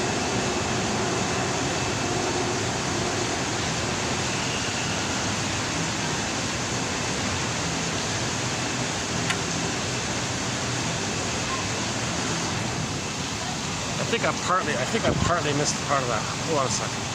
Let's try again. We respond to today's relationship conflict as if yesterday were happening all over again. So that's what anxiety means. I prepare for the future, because in the future, yesterday is going to happen all over again in the future. So now you're being prepared. Reading today through the lens of yesterday. Reading today through the lens of yesterday. That's one of the best phrases I've seen in this area. Kant calls it a temporal spatial spectacles through the lens of yesterday. You read today. Wow. Simultaneously anticipating. Now you're anticipating. Because it's the past, you're anticipating what happened in the past. And you're going to recreate it, basically. And you're expecting it. We actually recreate it in our present. That is not to say that the other person isn't actually doing the annoying things we think they are. Okay, so the person slighted you. He didn't say hello to you. Okay, so that's true. Okay, we don't deny that. That is not to say that the other person isn't actually doing the annoying things we think they are. Only that our trauma mind, the part of us that's projecting past pain into the present situations, is making this relationship conflict so complicated and overwhelming that we cannot sort it through. We can't sort it through. You're flooded with emotions from the past by the person who slighted you in the present, someone you don't even know. So we're flooded. It's all mixed up. There is no bottom to the conflict because the ghost relationship conflicts that are fueling it are in the basement, okay, Phantom of the Opera, the basement of our unconscious. And to complicate matters. And to complicate matters even more, we often insist on the other person taking responsibility, not only for their own problematic behavior, but the problematic behavior of ghosts from our past relationships. So you expect the person in the present who slighted you to make up for your mother abandoning you and neglecting you. Come on, right? The person in the present is not going to say, hold the phone here. I don't even know you. And you see me as the mother who neglected you in the nursery, who hurt you so deeply in the nursery, and you want me to somehow fix that? You want me to invent a time machine and be the good mother for you?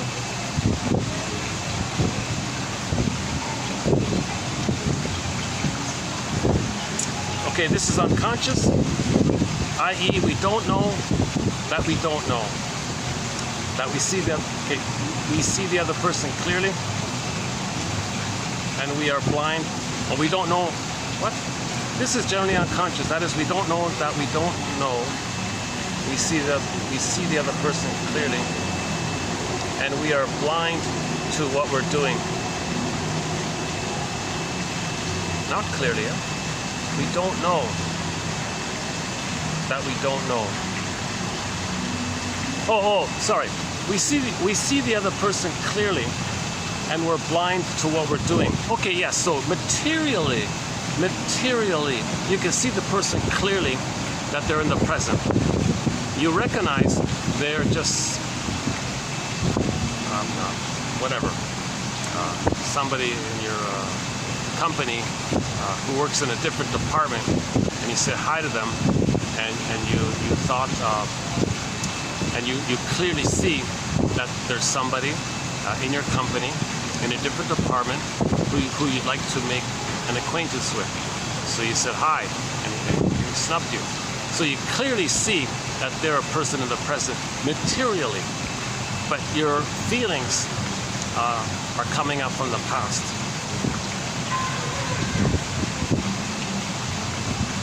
We are blind to what we're doing. So we're not aware that all these feelings are coming up from the past. And we are convinced that we're right. We're convinced that we're right. Now he's a fill in the blank. We're right. Even at times self-righteous in our devotion to our own woundedness. So yes, injustice collecting. I was wounded by my mother. You slighted me. I'm gonna count that. Now he's an injustice collector, a grievance collector, because he's devoted and loyal to the mother. Because he has to be loyal to her, even though she hurt him. Because if he were to be disloyal to her, he'd have no mother. He'd feel like he'd have no mother as a baby.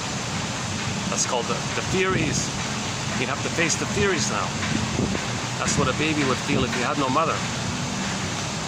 But you're older now. You're not a baby. You can survive. So in the rest of you got to forgive their mother by seeing the two sides. Athena said, okay, we saw the two sides. Hap said yes, Hap said no in the court.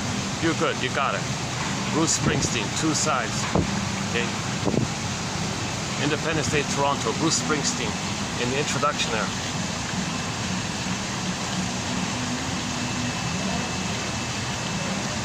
We recreate past, unfelt, conscious memories in our present that belong to our past. Okay? We recreate past, unfelt. That's the Tin Man. He couldn't feel it, no heart. We couldn't feel it. Just like the Scarecrow, couldn't think it, couldn't know it. The baby can't know it, the baby can't feel it. It's split off and disassociated. So we recreate past, unfelt, unconscious emotions in the present. Those emotions belonged in the past. Okay? So when we recreate it in the present, our childhood wounds sneak in or seep into our adult relationships.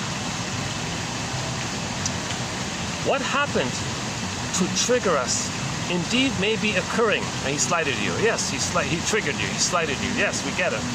But our reaction is more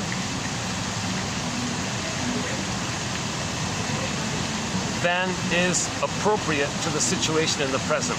It is fueled by something that is unconsciously still affecting us from another time and place. Another time and place. The nursery. Another time and place. We're still being affected by it. It seeped into the present. It leaked into the present. And when it sent into the present. Seeing what we may be projecting or transferring onto another person can allow us to see and know how much something from our past may have hurt us. You're a heartbreaker. You betrayed me in romantic love. Right? Somebody reminds you of the mother. That person isn't your mother. You felt the rage with the mother, but you put it to the present. So the person in the present didn't break your heart.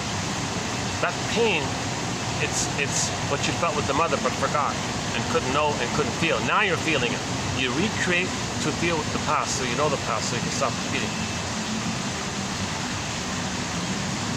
Seeing what we may be projecting or transferring or repeating or recreating can allow us to see how much something from our past may have hurt us. So here's the thing.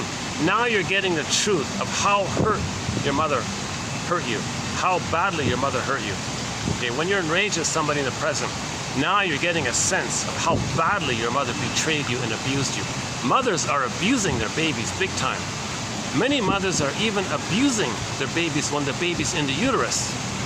If the mother's taking pills or smoking or drinking, heavy metal concerts or arguing, watching scary films, maybe watching anything on the TV now, okay, or reading horror film, she's abusing the baby in the womb.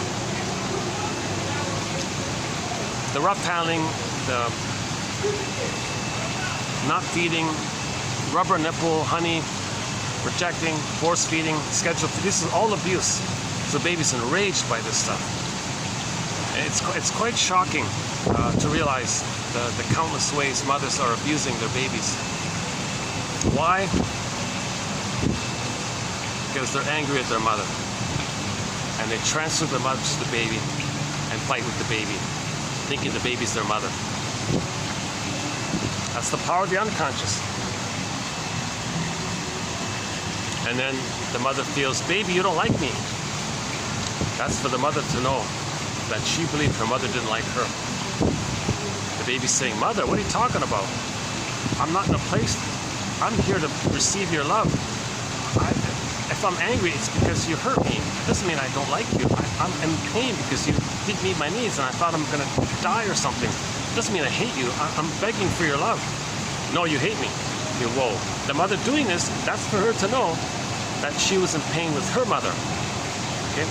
Now, if she doesn't remember this and recreates it with the child, that's called intergenerational trauma, the transmission of this trauma through the generations.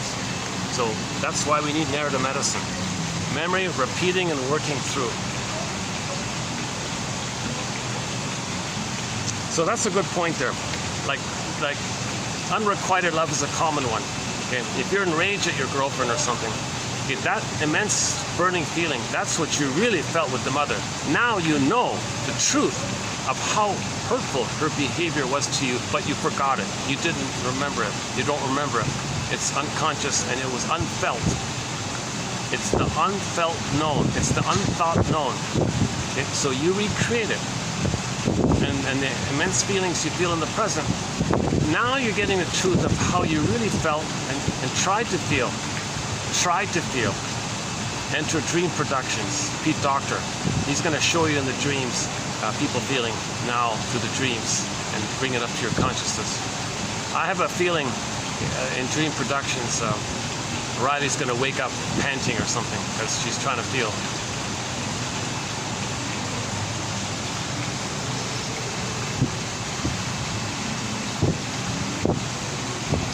Okay, by making, where are we here? Again, seeing what we may be projecting or transferring onto another person can allow us to see how much something from our past may have hurt us. Now you know the betrayal. Now you know the greatest hurt of all. Mother failed me. Now you know that the mother abused you. What? My mother abused me? No, she makes the best chicken barbecue chicken in the world.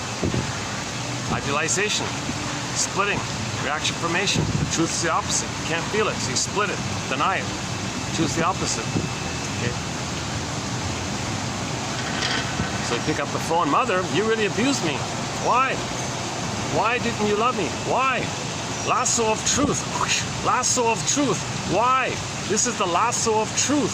Why, mother? Why didn't you love your baby when you had your baby? Why didn't you love your baby? Why? And Sexton says, well, sorry, baby, I made you to find me. What? Yeah, that's sorry about that. When I was a baby, I didn't have my identity. I wasn't loved. I thought I could parentify you. I could brainwash you to see me, respond to me, be there for me, be reliable for me, not let me feel alone, so I can feel a stable, secure base out of you, so I can find myself. Sorry, baby, I made you to find me. Whoa, well, that's the lasso of truth. Now you're gonna cry, have reaction, forgive her. Okay, she had positive intention. She was trying to find herself. She was unconscious like this, but she was able to get enough consciousness to make reparation and amends. So if she's going to help the daughter to heal, she'll be healed, and the truth will upset you free. Play that Jim Cary scene, and the truth will upset you free. See, I think that scene is a blending. They fused in this issue that when you get your beingness, you feel emotionally free. So they did a play, and they blended it in with the film and all that.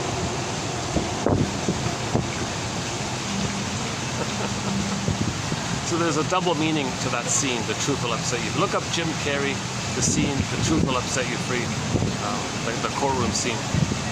The judge was pretty funny too, yeah. Out of morbid curiosity, I'm going to allow this freak show to continue.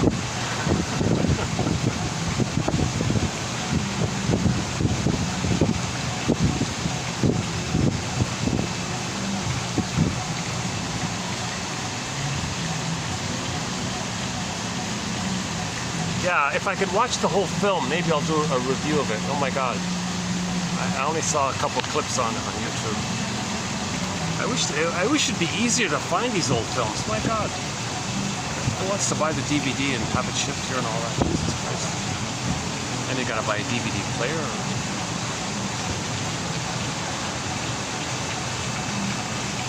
Or you gotta subscribe to some kind of video streaming thing or something. And you gotta get a strong connection for it. All this.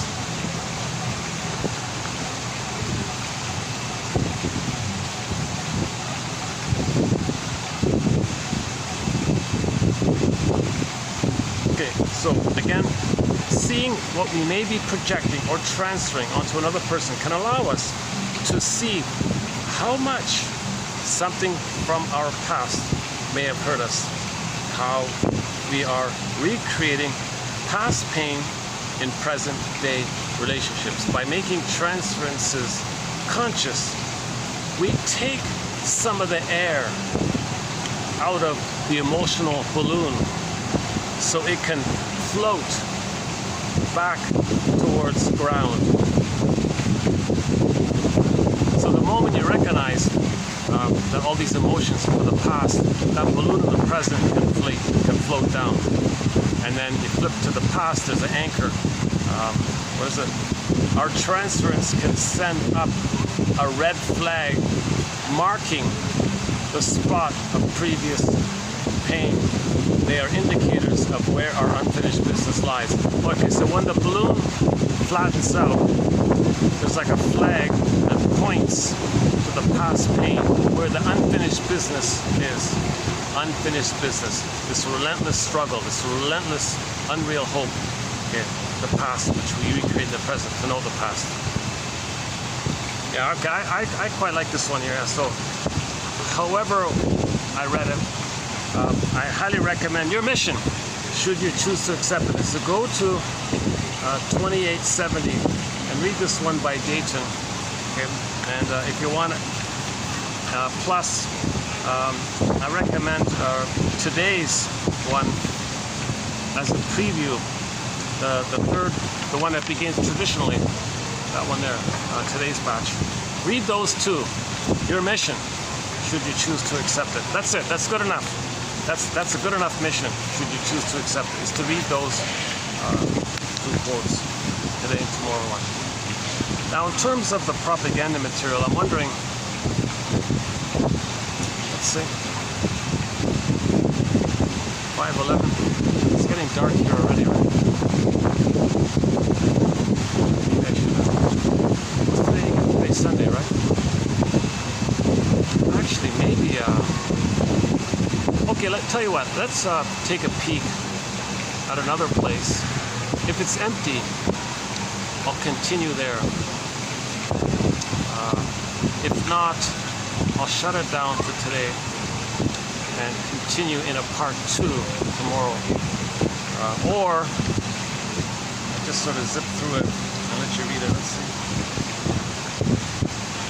Actually, to tell you the truth, these are kind of, they're kind of easy. They're simple. They're kind of simple. The rest of the quotes are kind of simple. Let's see.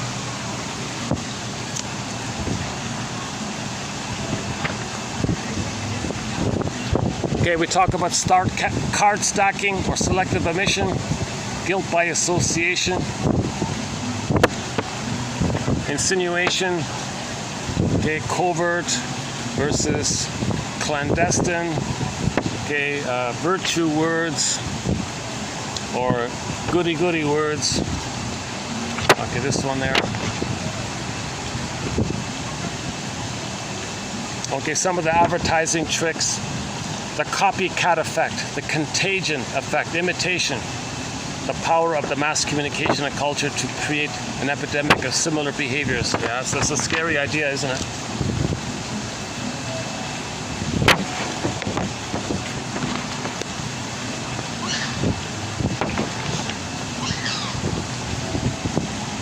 We see only what we are prepared to see, what we have been taught to see. We eliminate and ignore everything that is not part of our prejudice. Okay, so there's the cherry picking. Okay, you see today through the lens of yesterday.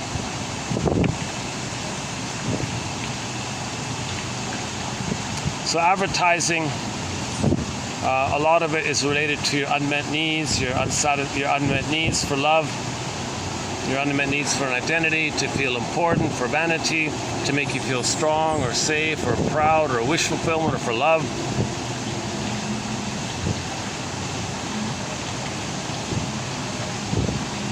So propaganda appeals to your need to be loved, to feel safe, to feel some esteem, to feel connected, affiliation.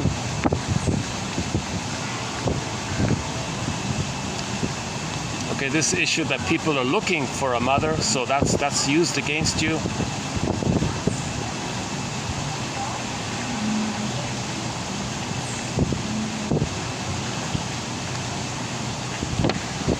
Okay, in card stacking or selective omission, the process of choosing from a variety of facts, only those which support the propagandist's purpose. Facts are selected which most effectively strengthen and authenticate the point of view of the propagandist. So that's again card stacking, cherry picking for the agenda of misleading you.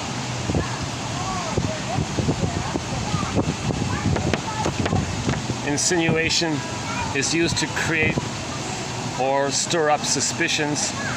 The propagandist hints, suggests, implies, allowing the audience to draw its own conclusions.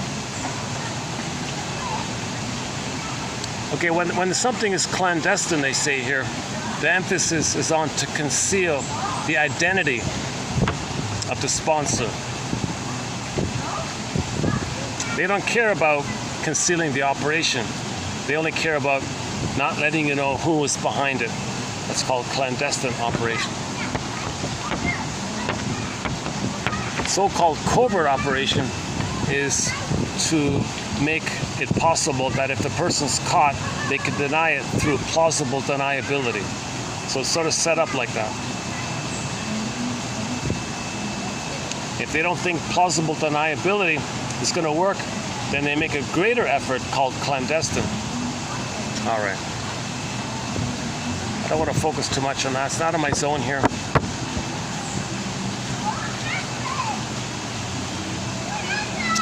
Yeah, it's like Cassandra. Remember Cassandra? Nobody believed her because she had a kind of a traumatized voice or something. But if a person has a booming voice, he says the exact same thing, people believe it. Can you believe it?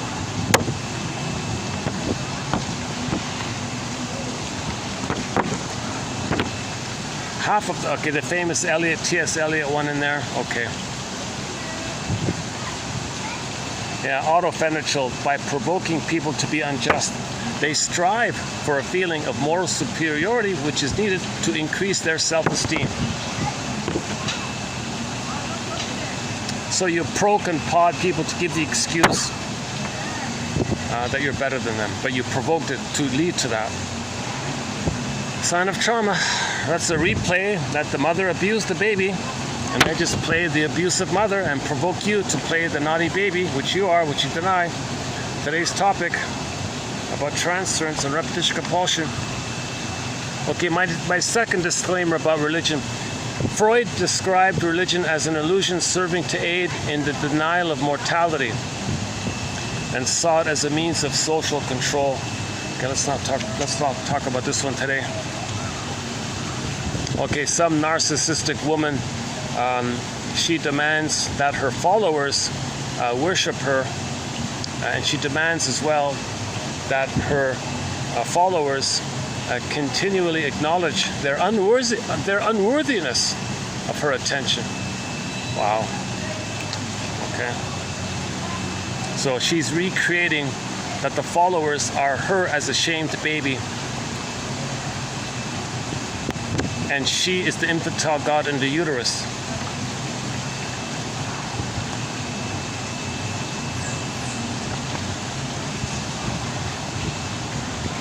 Okay, any kind of speech that includes goody words, you know, like okay, so let's leave it. Okay, let's leave that one there. All right. Virtue words, goody words, glittering generalities. It's designed to trigger good feelings in you.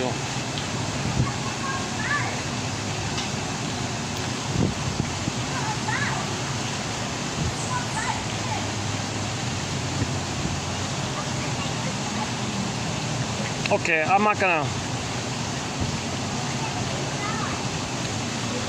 Yeah, I don't want to focus too much on the symptom. So I'll leave it there for your reference if you want to read through it. But the more important issue is the one about transference, and tomorrow the one by Dayton. And if you are interested in these propaganda quotes, go to yesterday's video. We included a bunch of them. Today just a few of them, and tomorrow there'll be some more as well. In yesterday's one, let's see. Yesterday we had stuff like vilify, some of it will always stick. Okay, that kind of stuff.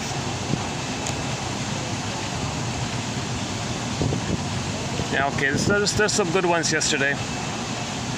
Propaganda is meant to put you in a trance called suggestion, to make you do what they want.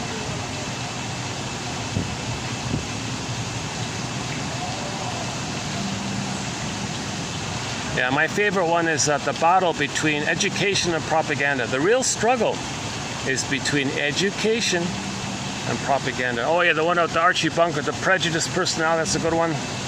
One about introjection.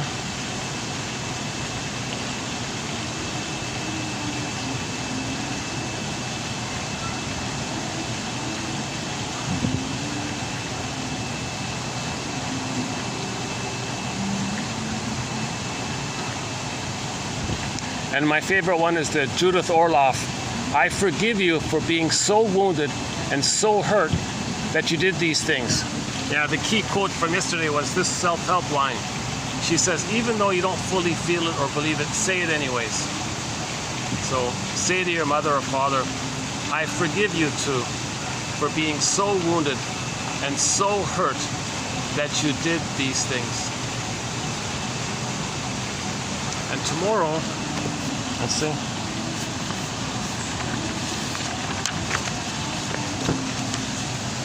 I got a couple of more.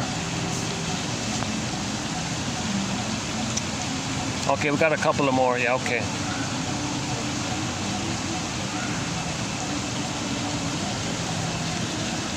Okay, some of them are kind of obvious. They're very familiar ones, traditional familiar ones, called logical fallacies and rhetorical devices, duplicity. Actually, is that one here? Is the double one in here? Double speak. Here's a good one. Double speak. Double speak or double talk is language that pretends to communicate, but it doesn't. It's a language that avoids or shifts responsibility. It's at variance with its real and purported meaning. It's at variance with its purported meaning. It conceals thought or prevents thought rather than extending it. Yeah. So wow. That's called survival anxiety. Now you see me, now you don't. Do they mean that? No, you mean that? You meant flip over there. No, you mean that? Flip over there. Hollow mirrors, house of mirrors. So this is survival anxiety. They can't tell the truth because it triggers up the time when they trusted their mother and all the pain around it. Okay, yeah, so I'll just leave it. So there won't be a part 2. So in the next video, I want to do another run through of the T.N. Dayton quote here. I think it's one of the good ones. We have a major thread on transference, so we'll be adding this one to that chapter. If you like this topic on transference and repetition compulsion, we've got two booklets on it.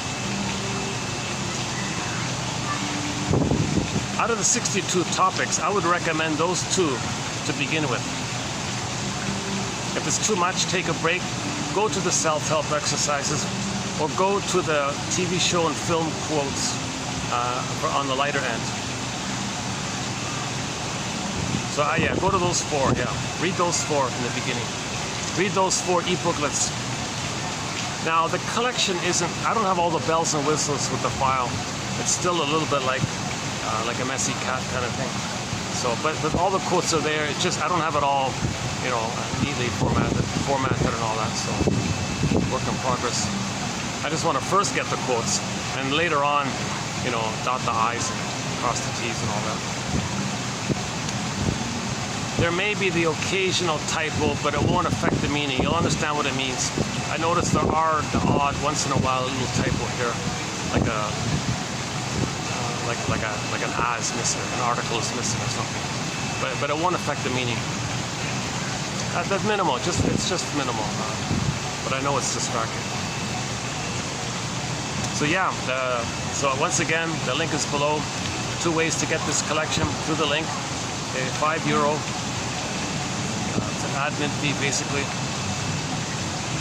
It communicates that you're serious, that you want to use it for your healing.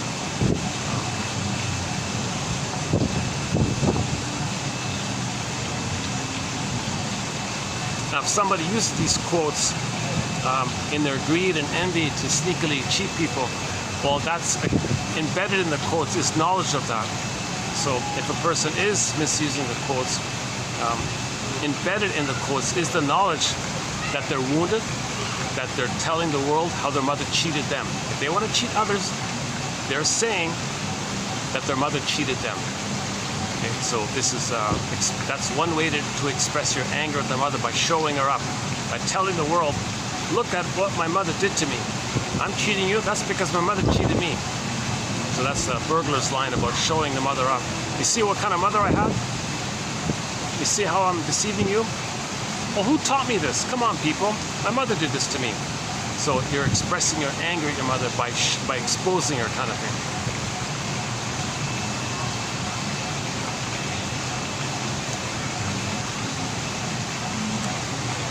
Okay, despite my anxious speaking in this video, I feel like I managed to cram in I feel like today wasn't too bad. I feel like I narrowed in on some of the most important points.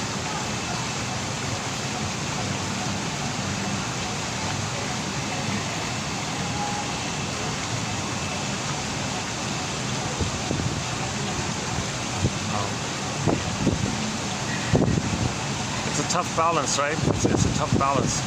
Somebody who may look good or something will say nothing to you, but you like how they look, and it makes calm down like that, but you don't learn anything. So you want to feel better and get better. Now, at the same time, I know that when the speaker's anxious, it makes it hard to enjoy the quotes. So that's why the give back is that you get the quotes when you click the more link. Or for convenience, to read it offline, go to the Patreon page. You don't have to be a monthly member, just sign up, pay the €5, get the file, and then cancel your membership. It's easy, click, it's very easy, it works, that kind of thing. So it's a very trustworthy service. I noticed patreon.com/narrative medicine. I was on GoFundMe, due to the address doesn't work. Then I went to buy me a coffee, same kind of thing. So hopefully one person already got the collection through the current service, Patreon, and it worked easily. So I'm assuming it's still the case.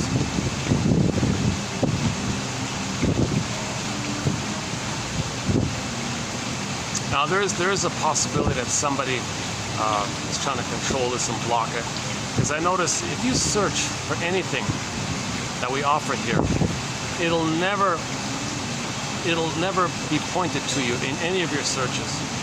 Like if you're searching for quotes by Edmund Burglar, for example, it won't link you to this. Although we have the best of the best quotes of his. And likewise for the thousands of authors here. And no search engine will link you to this. Zilch. It's like a wall like that. I don't know if that means it's shadow banned or it's blocked like that. See, the advertising people, the propaganda people, the PR people, they don't want the public really to have self-awareness and feelings. Because if you get back your feelings, you'll be ethical and moral. Well, how do they plunder?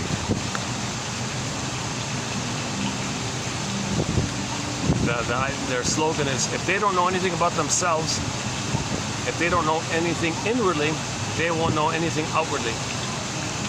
Inside out, as above, so below. Then they criticize you because you don't know inwardly. See? The baby knew nothing. See, they know nothing. So they created, they orchestrated. So that's why we appreciate all of the shrinks who did not go over to Madison Avenue or what's it called, K Street or something, to design PR and advertising and propaganda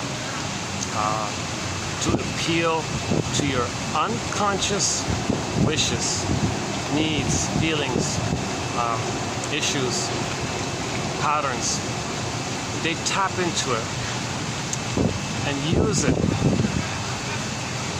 twist it against you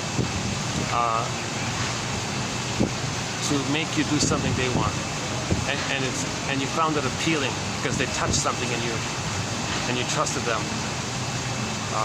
But that's the hook.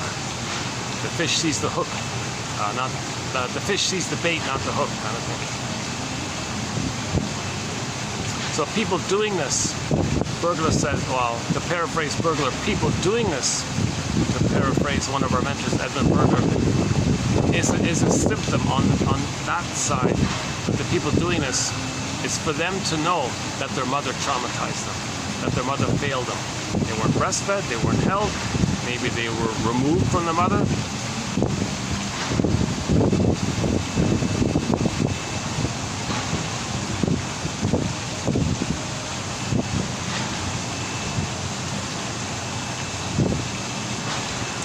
She's wearing a raincoat, but there's no rain.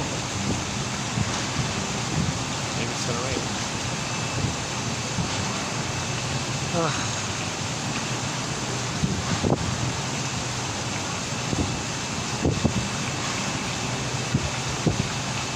Okay, I think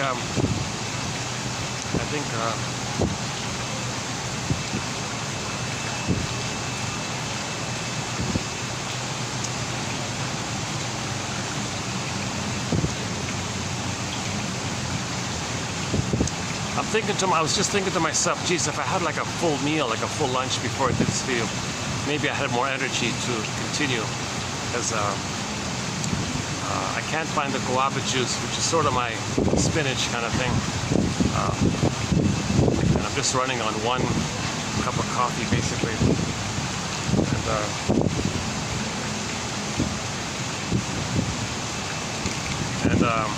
two of these things. They're delicious, but I think it does give you a little extra caffeine. There is some caffeine in the chocolate, right? A little bit, right?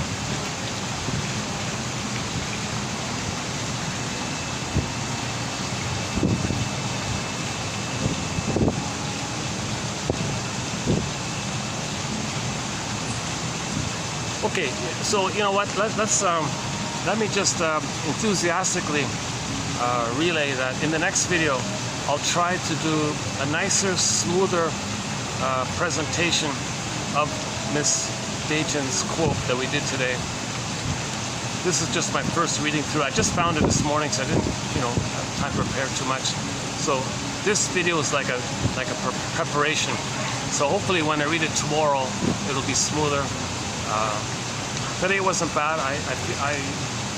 When I read it, I enjoyed it, so I feel it again when I read it today. So tomorrow when I read it, maybe it'll be smoother, maybe something else will come up. The imagery of her quote, the balloon and the flag for the past, it makes you more aware of this issue of seeing today through the lens of yesterday. What was it again? That's not a bad line, right? Where is it again? Oh yeah, reading today through the lens of yesterday. Reading today through the lens of yesterday. So what was the yesterday? If the yesterday was happy, you'll read today normally. If yesterday was painful, you won't read today normally. You'll distort. You won't even acknowledge today. You'll only see the painful past. If you had a loving past, you'll have a loving present today. You'll enjoy today.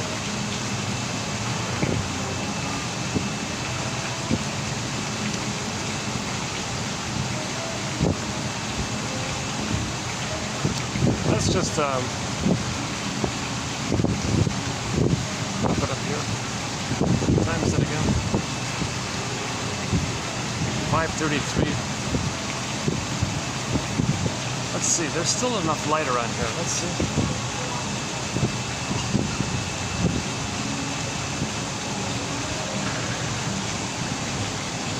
Just thinking where it's Sunday, so it's not too busy, is it?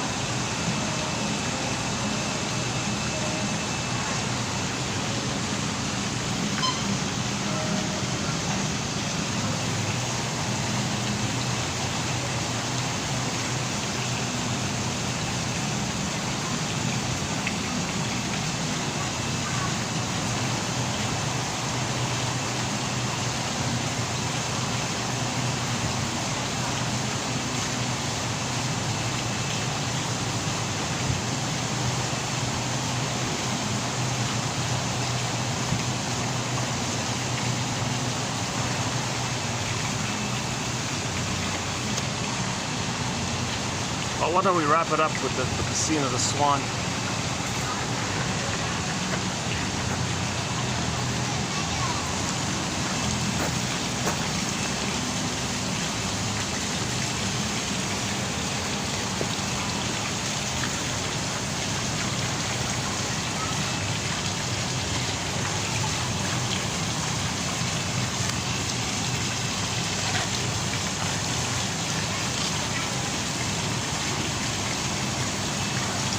Okay, when the two babies make an appearance, maybe we'll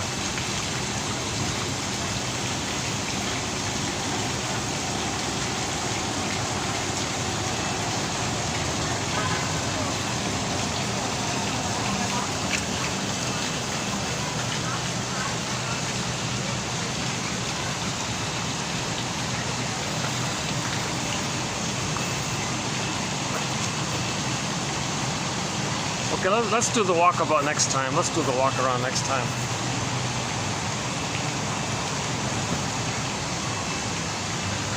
For the love of narrative medicine, I'll see you in the next video. Thanks very much. Our theme song to 1001 Windmills of the Mind is Catcha, K-A, T as in Tom, J-A, Epstein, E-B with the B as in Bob. She does a German cover of the song Windmills of the Mind. That's our theme song. It begins with the bass tubas. Great song. My favorite English rendition of the song is the one done by Barbara Lewis.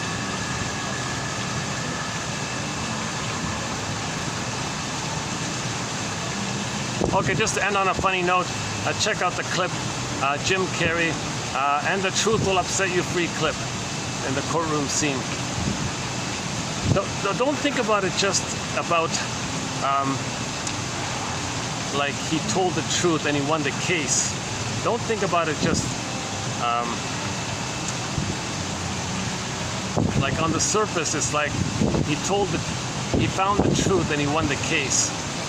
Well, he won the case by identifying the truth of the situation, and he used that as a prompt for the psychology that when we find our emotional truth, we are set free. We found we are free to be ourselves. We got back our beingness. Like Riley at the conclusion of Inside Out, when she got the new sense of self that held the two sides after the group hug, her symptoms went away. She was calmer. She was more mature. She could apologize. Because of that, they gave her the scholarship. She made new friends, and her health was better. Her physical health got better. For the love of narrative medicine, I'll see you in the next video.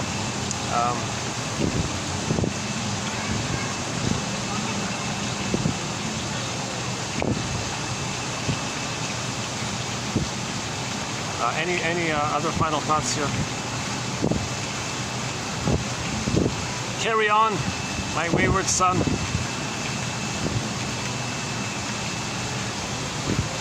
The conclusion of the song is, and now you no longer feel empty. So the conclusion of the song, when we interpret that song on the angle of it being in reference to what's needed to get to no longer feel empty, that one there, in that context, carry on, work through, suffer through, make inferences, interpret your dreams, interpret your patterns. What are you projecting? Own your projections. Remember, your projections, that's your soul. When you say others are no good, you're shaming your own soul. You're detaching yourself from your own soul. You want to reclaim your soul and own that you were hurt. Own that your mother hurt you. And forgive her, then things heal up. And then you have a new contract with the past. You don't quote-unquote exercise the past. You have a new relationship with the past, whereby you identify the past as the past. Okay, then your life force is free for the present. And that's what he means, and the truth will upset you free. That emotional freedom truth will upset you free. The truth that your mother hurt you, and you mourn, that'll set you free. Something like that. Okay, so let's see if we can pick up on that point. Even with the mistakes, for the love of narrative medicine, I'll see you in the next video where we'll be doing a rereading of Tian Dayton's excellent quote, I think, on transference.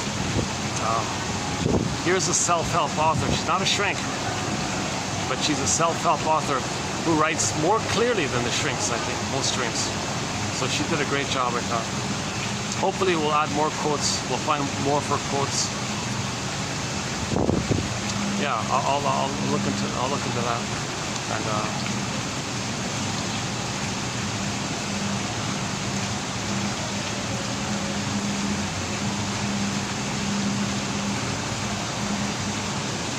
yeah, so good news from Pete Doctor. He's a soul doctor. Pete Doctor, he's a soul doctor. Good news today. He's gonna create a new TV show that's sort of a spin-off of the Inside Out film series called Dream Productions. So I hope I can watch those episodes and comment on them each time they come out, because I'd like to I'd like the prompt to learn myself how to interpret dreams, because he's going to show you dream interpretation, but he won't explicitly tell you, but he'll show it to you. It's up to us to put words to it. So he's facilitating this area. He's a soul doctor. He's a soul doctor. Maybe having the name doctor, growing up with the name doctor, maybe thought, maybe he's influenced by that. He didn't become a medical doctor. Maybe he thought, I'll be a soul doctor. With his films, in effect, he's a soul doctor. Inside Out 1 and 2. Mainly those two ones.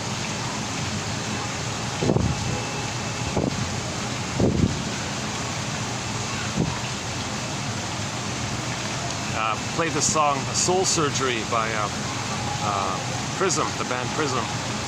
Actually, Ron Tabak sings it, but it's a cover of April Wine. April Wine's original, it's okay, but when Ron Tabak did a cover of it, that's a great kind of cover of it. He said in the song, somebody help me please, I need soul surgery.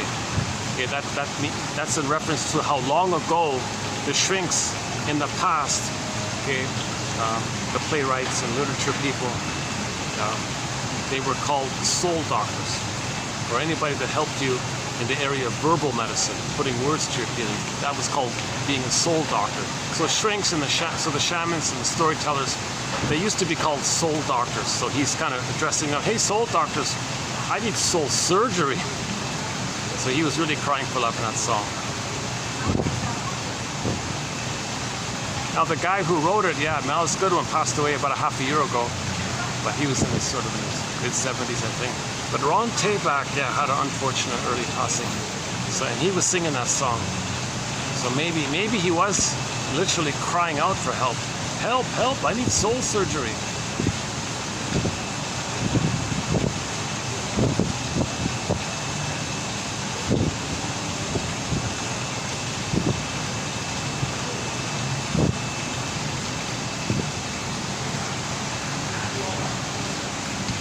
So the band Prism, we have a few songs on our soundtrack, Soul Surgery and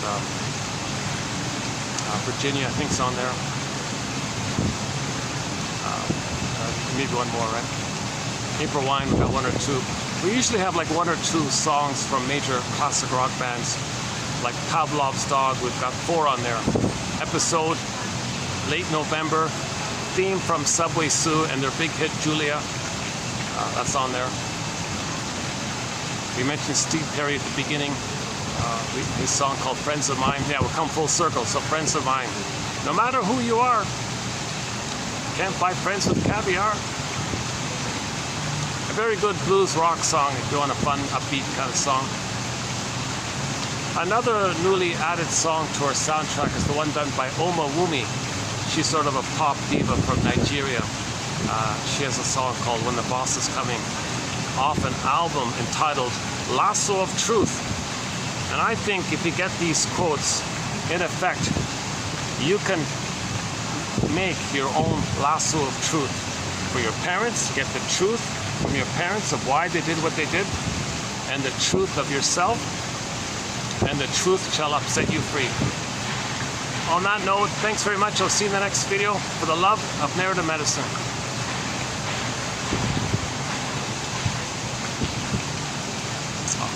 I was just gonna hit the stop button. Some guy just had like a strong look at me, kind of startled me. I think he was curious. He was trying to discreetly walk around me, walk to this. What's he talking about? So he kind of startled me just at that moment. I was gonna hit the stop button.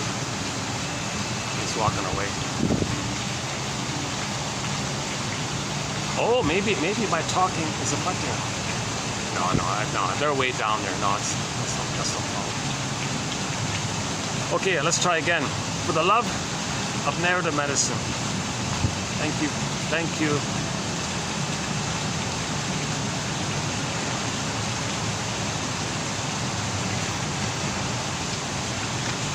Let's close up with yesterday's main line. Whoever hurt you, say to them, says Judith Orloff, even though you don't fully feel it or mean it, nevertheless say to them, I forgive you for being so wounded and so hurt that you did these things.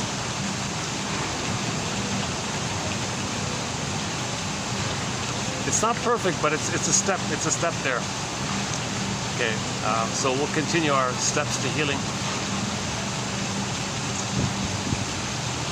Stepping stones. So these quotes, maybe these quotes can also be referred to as stepping stones or prompts to pre-associate with clues. Once again, we're trying to be a detective here.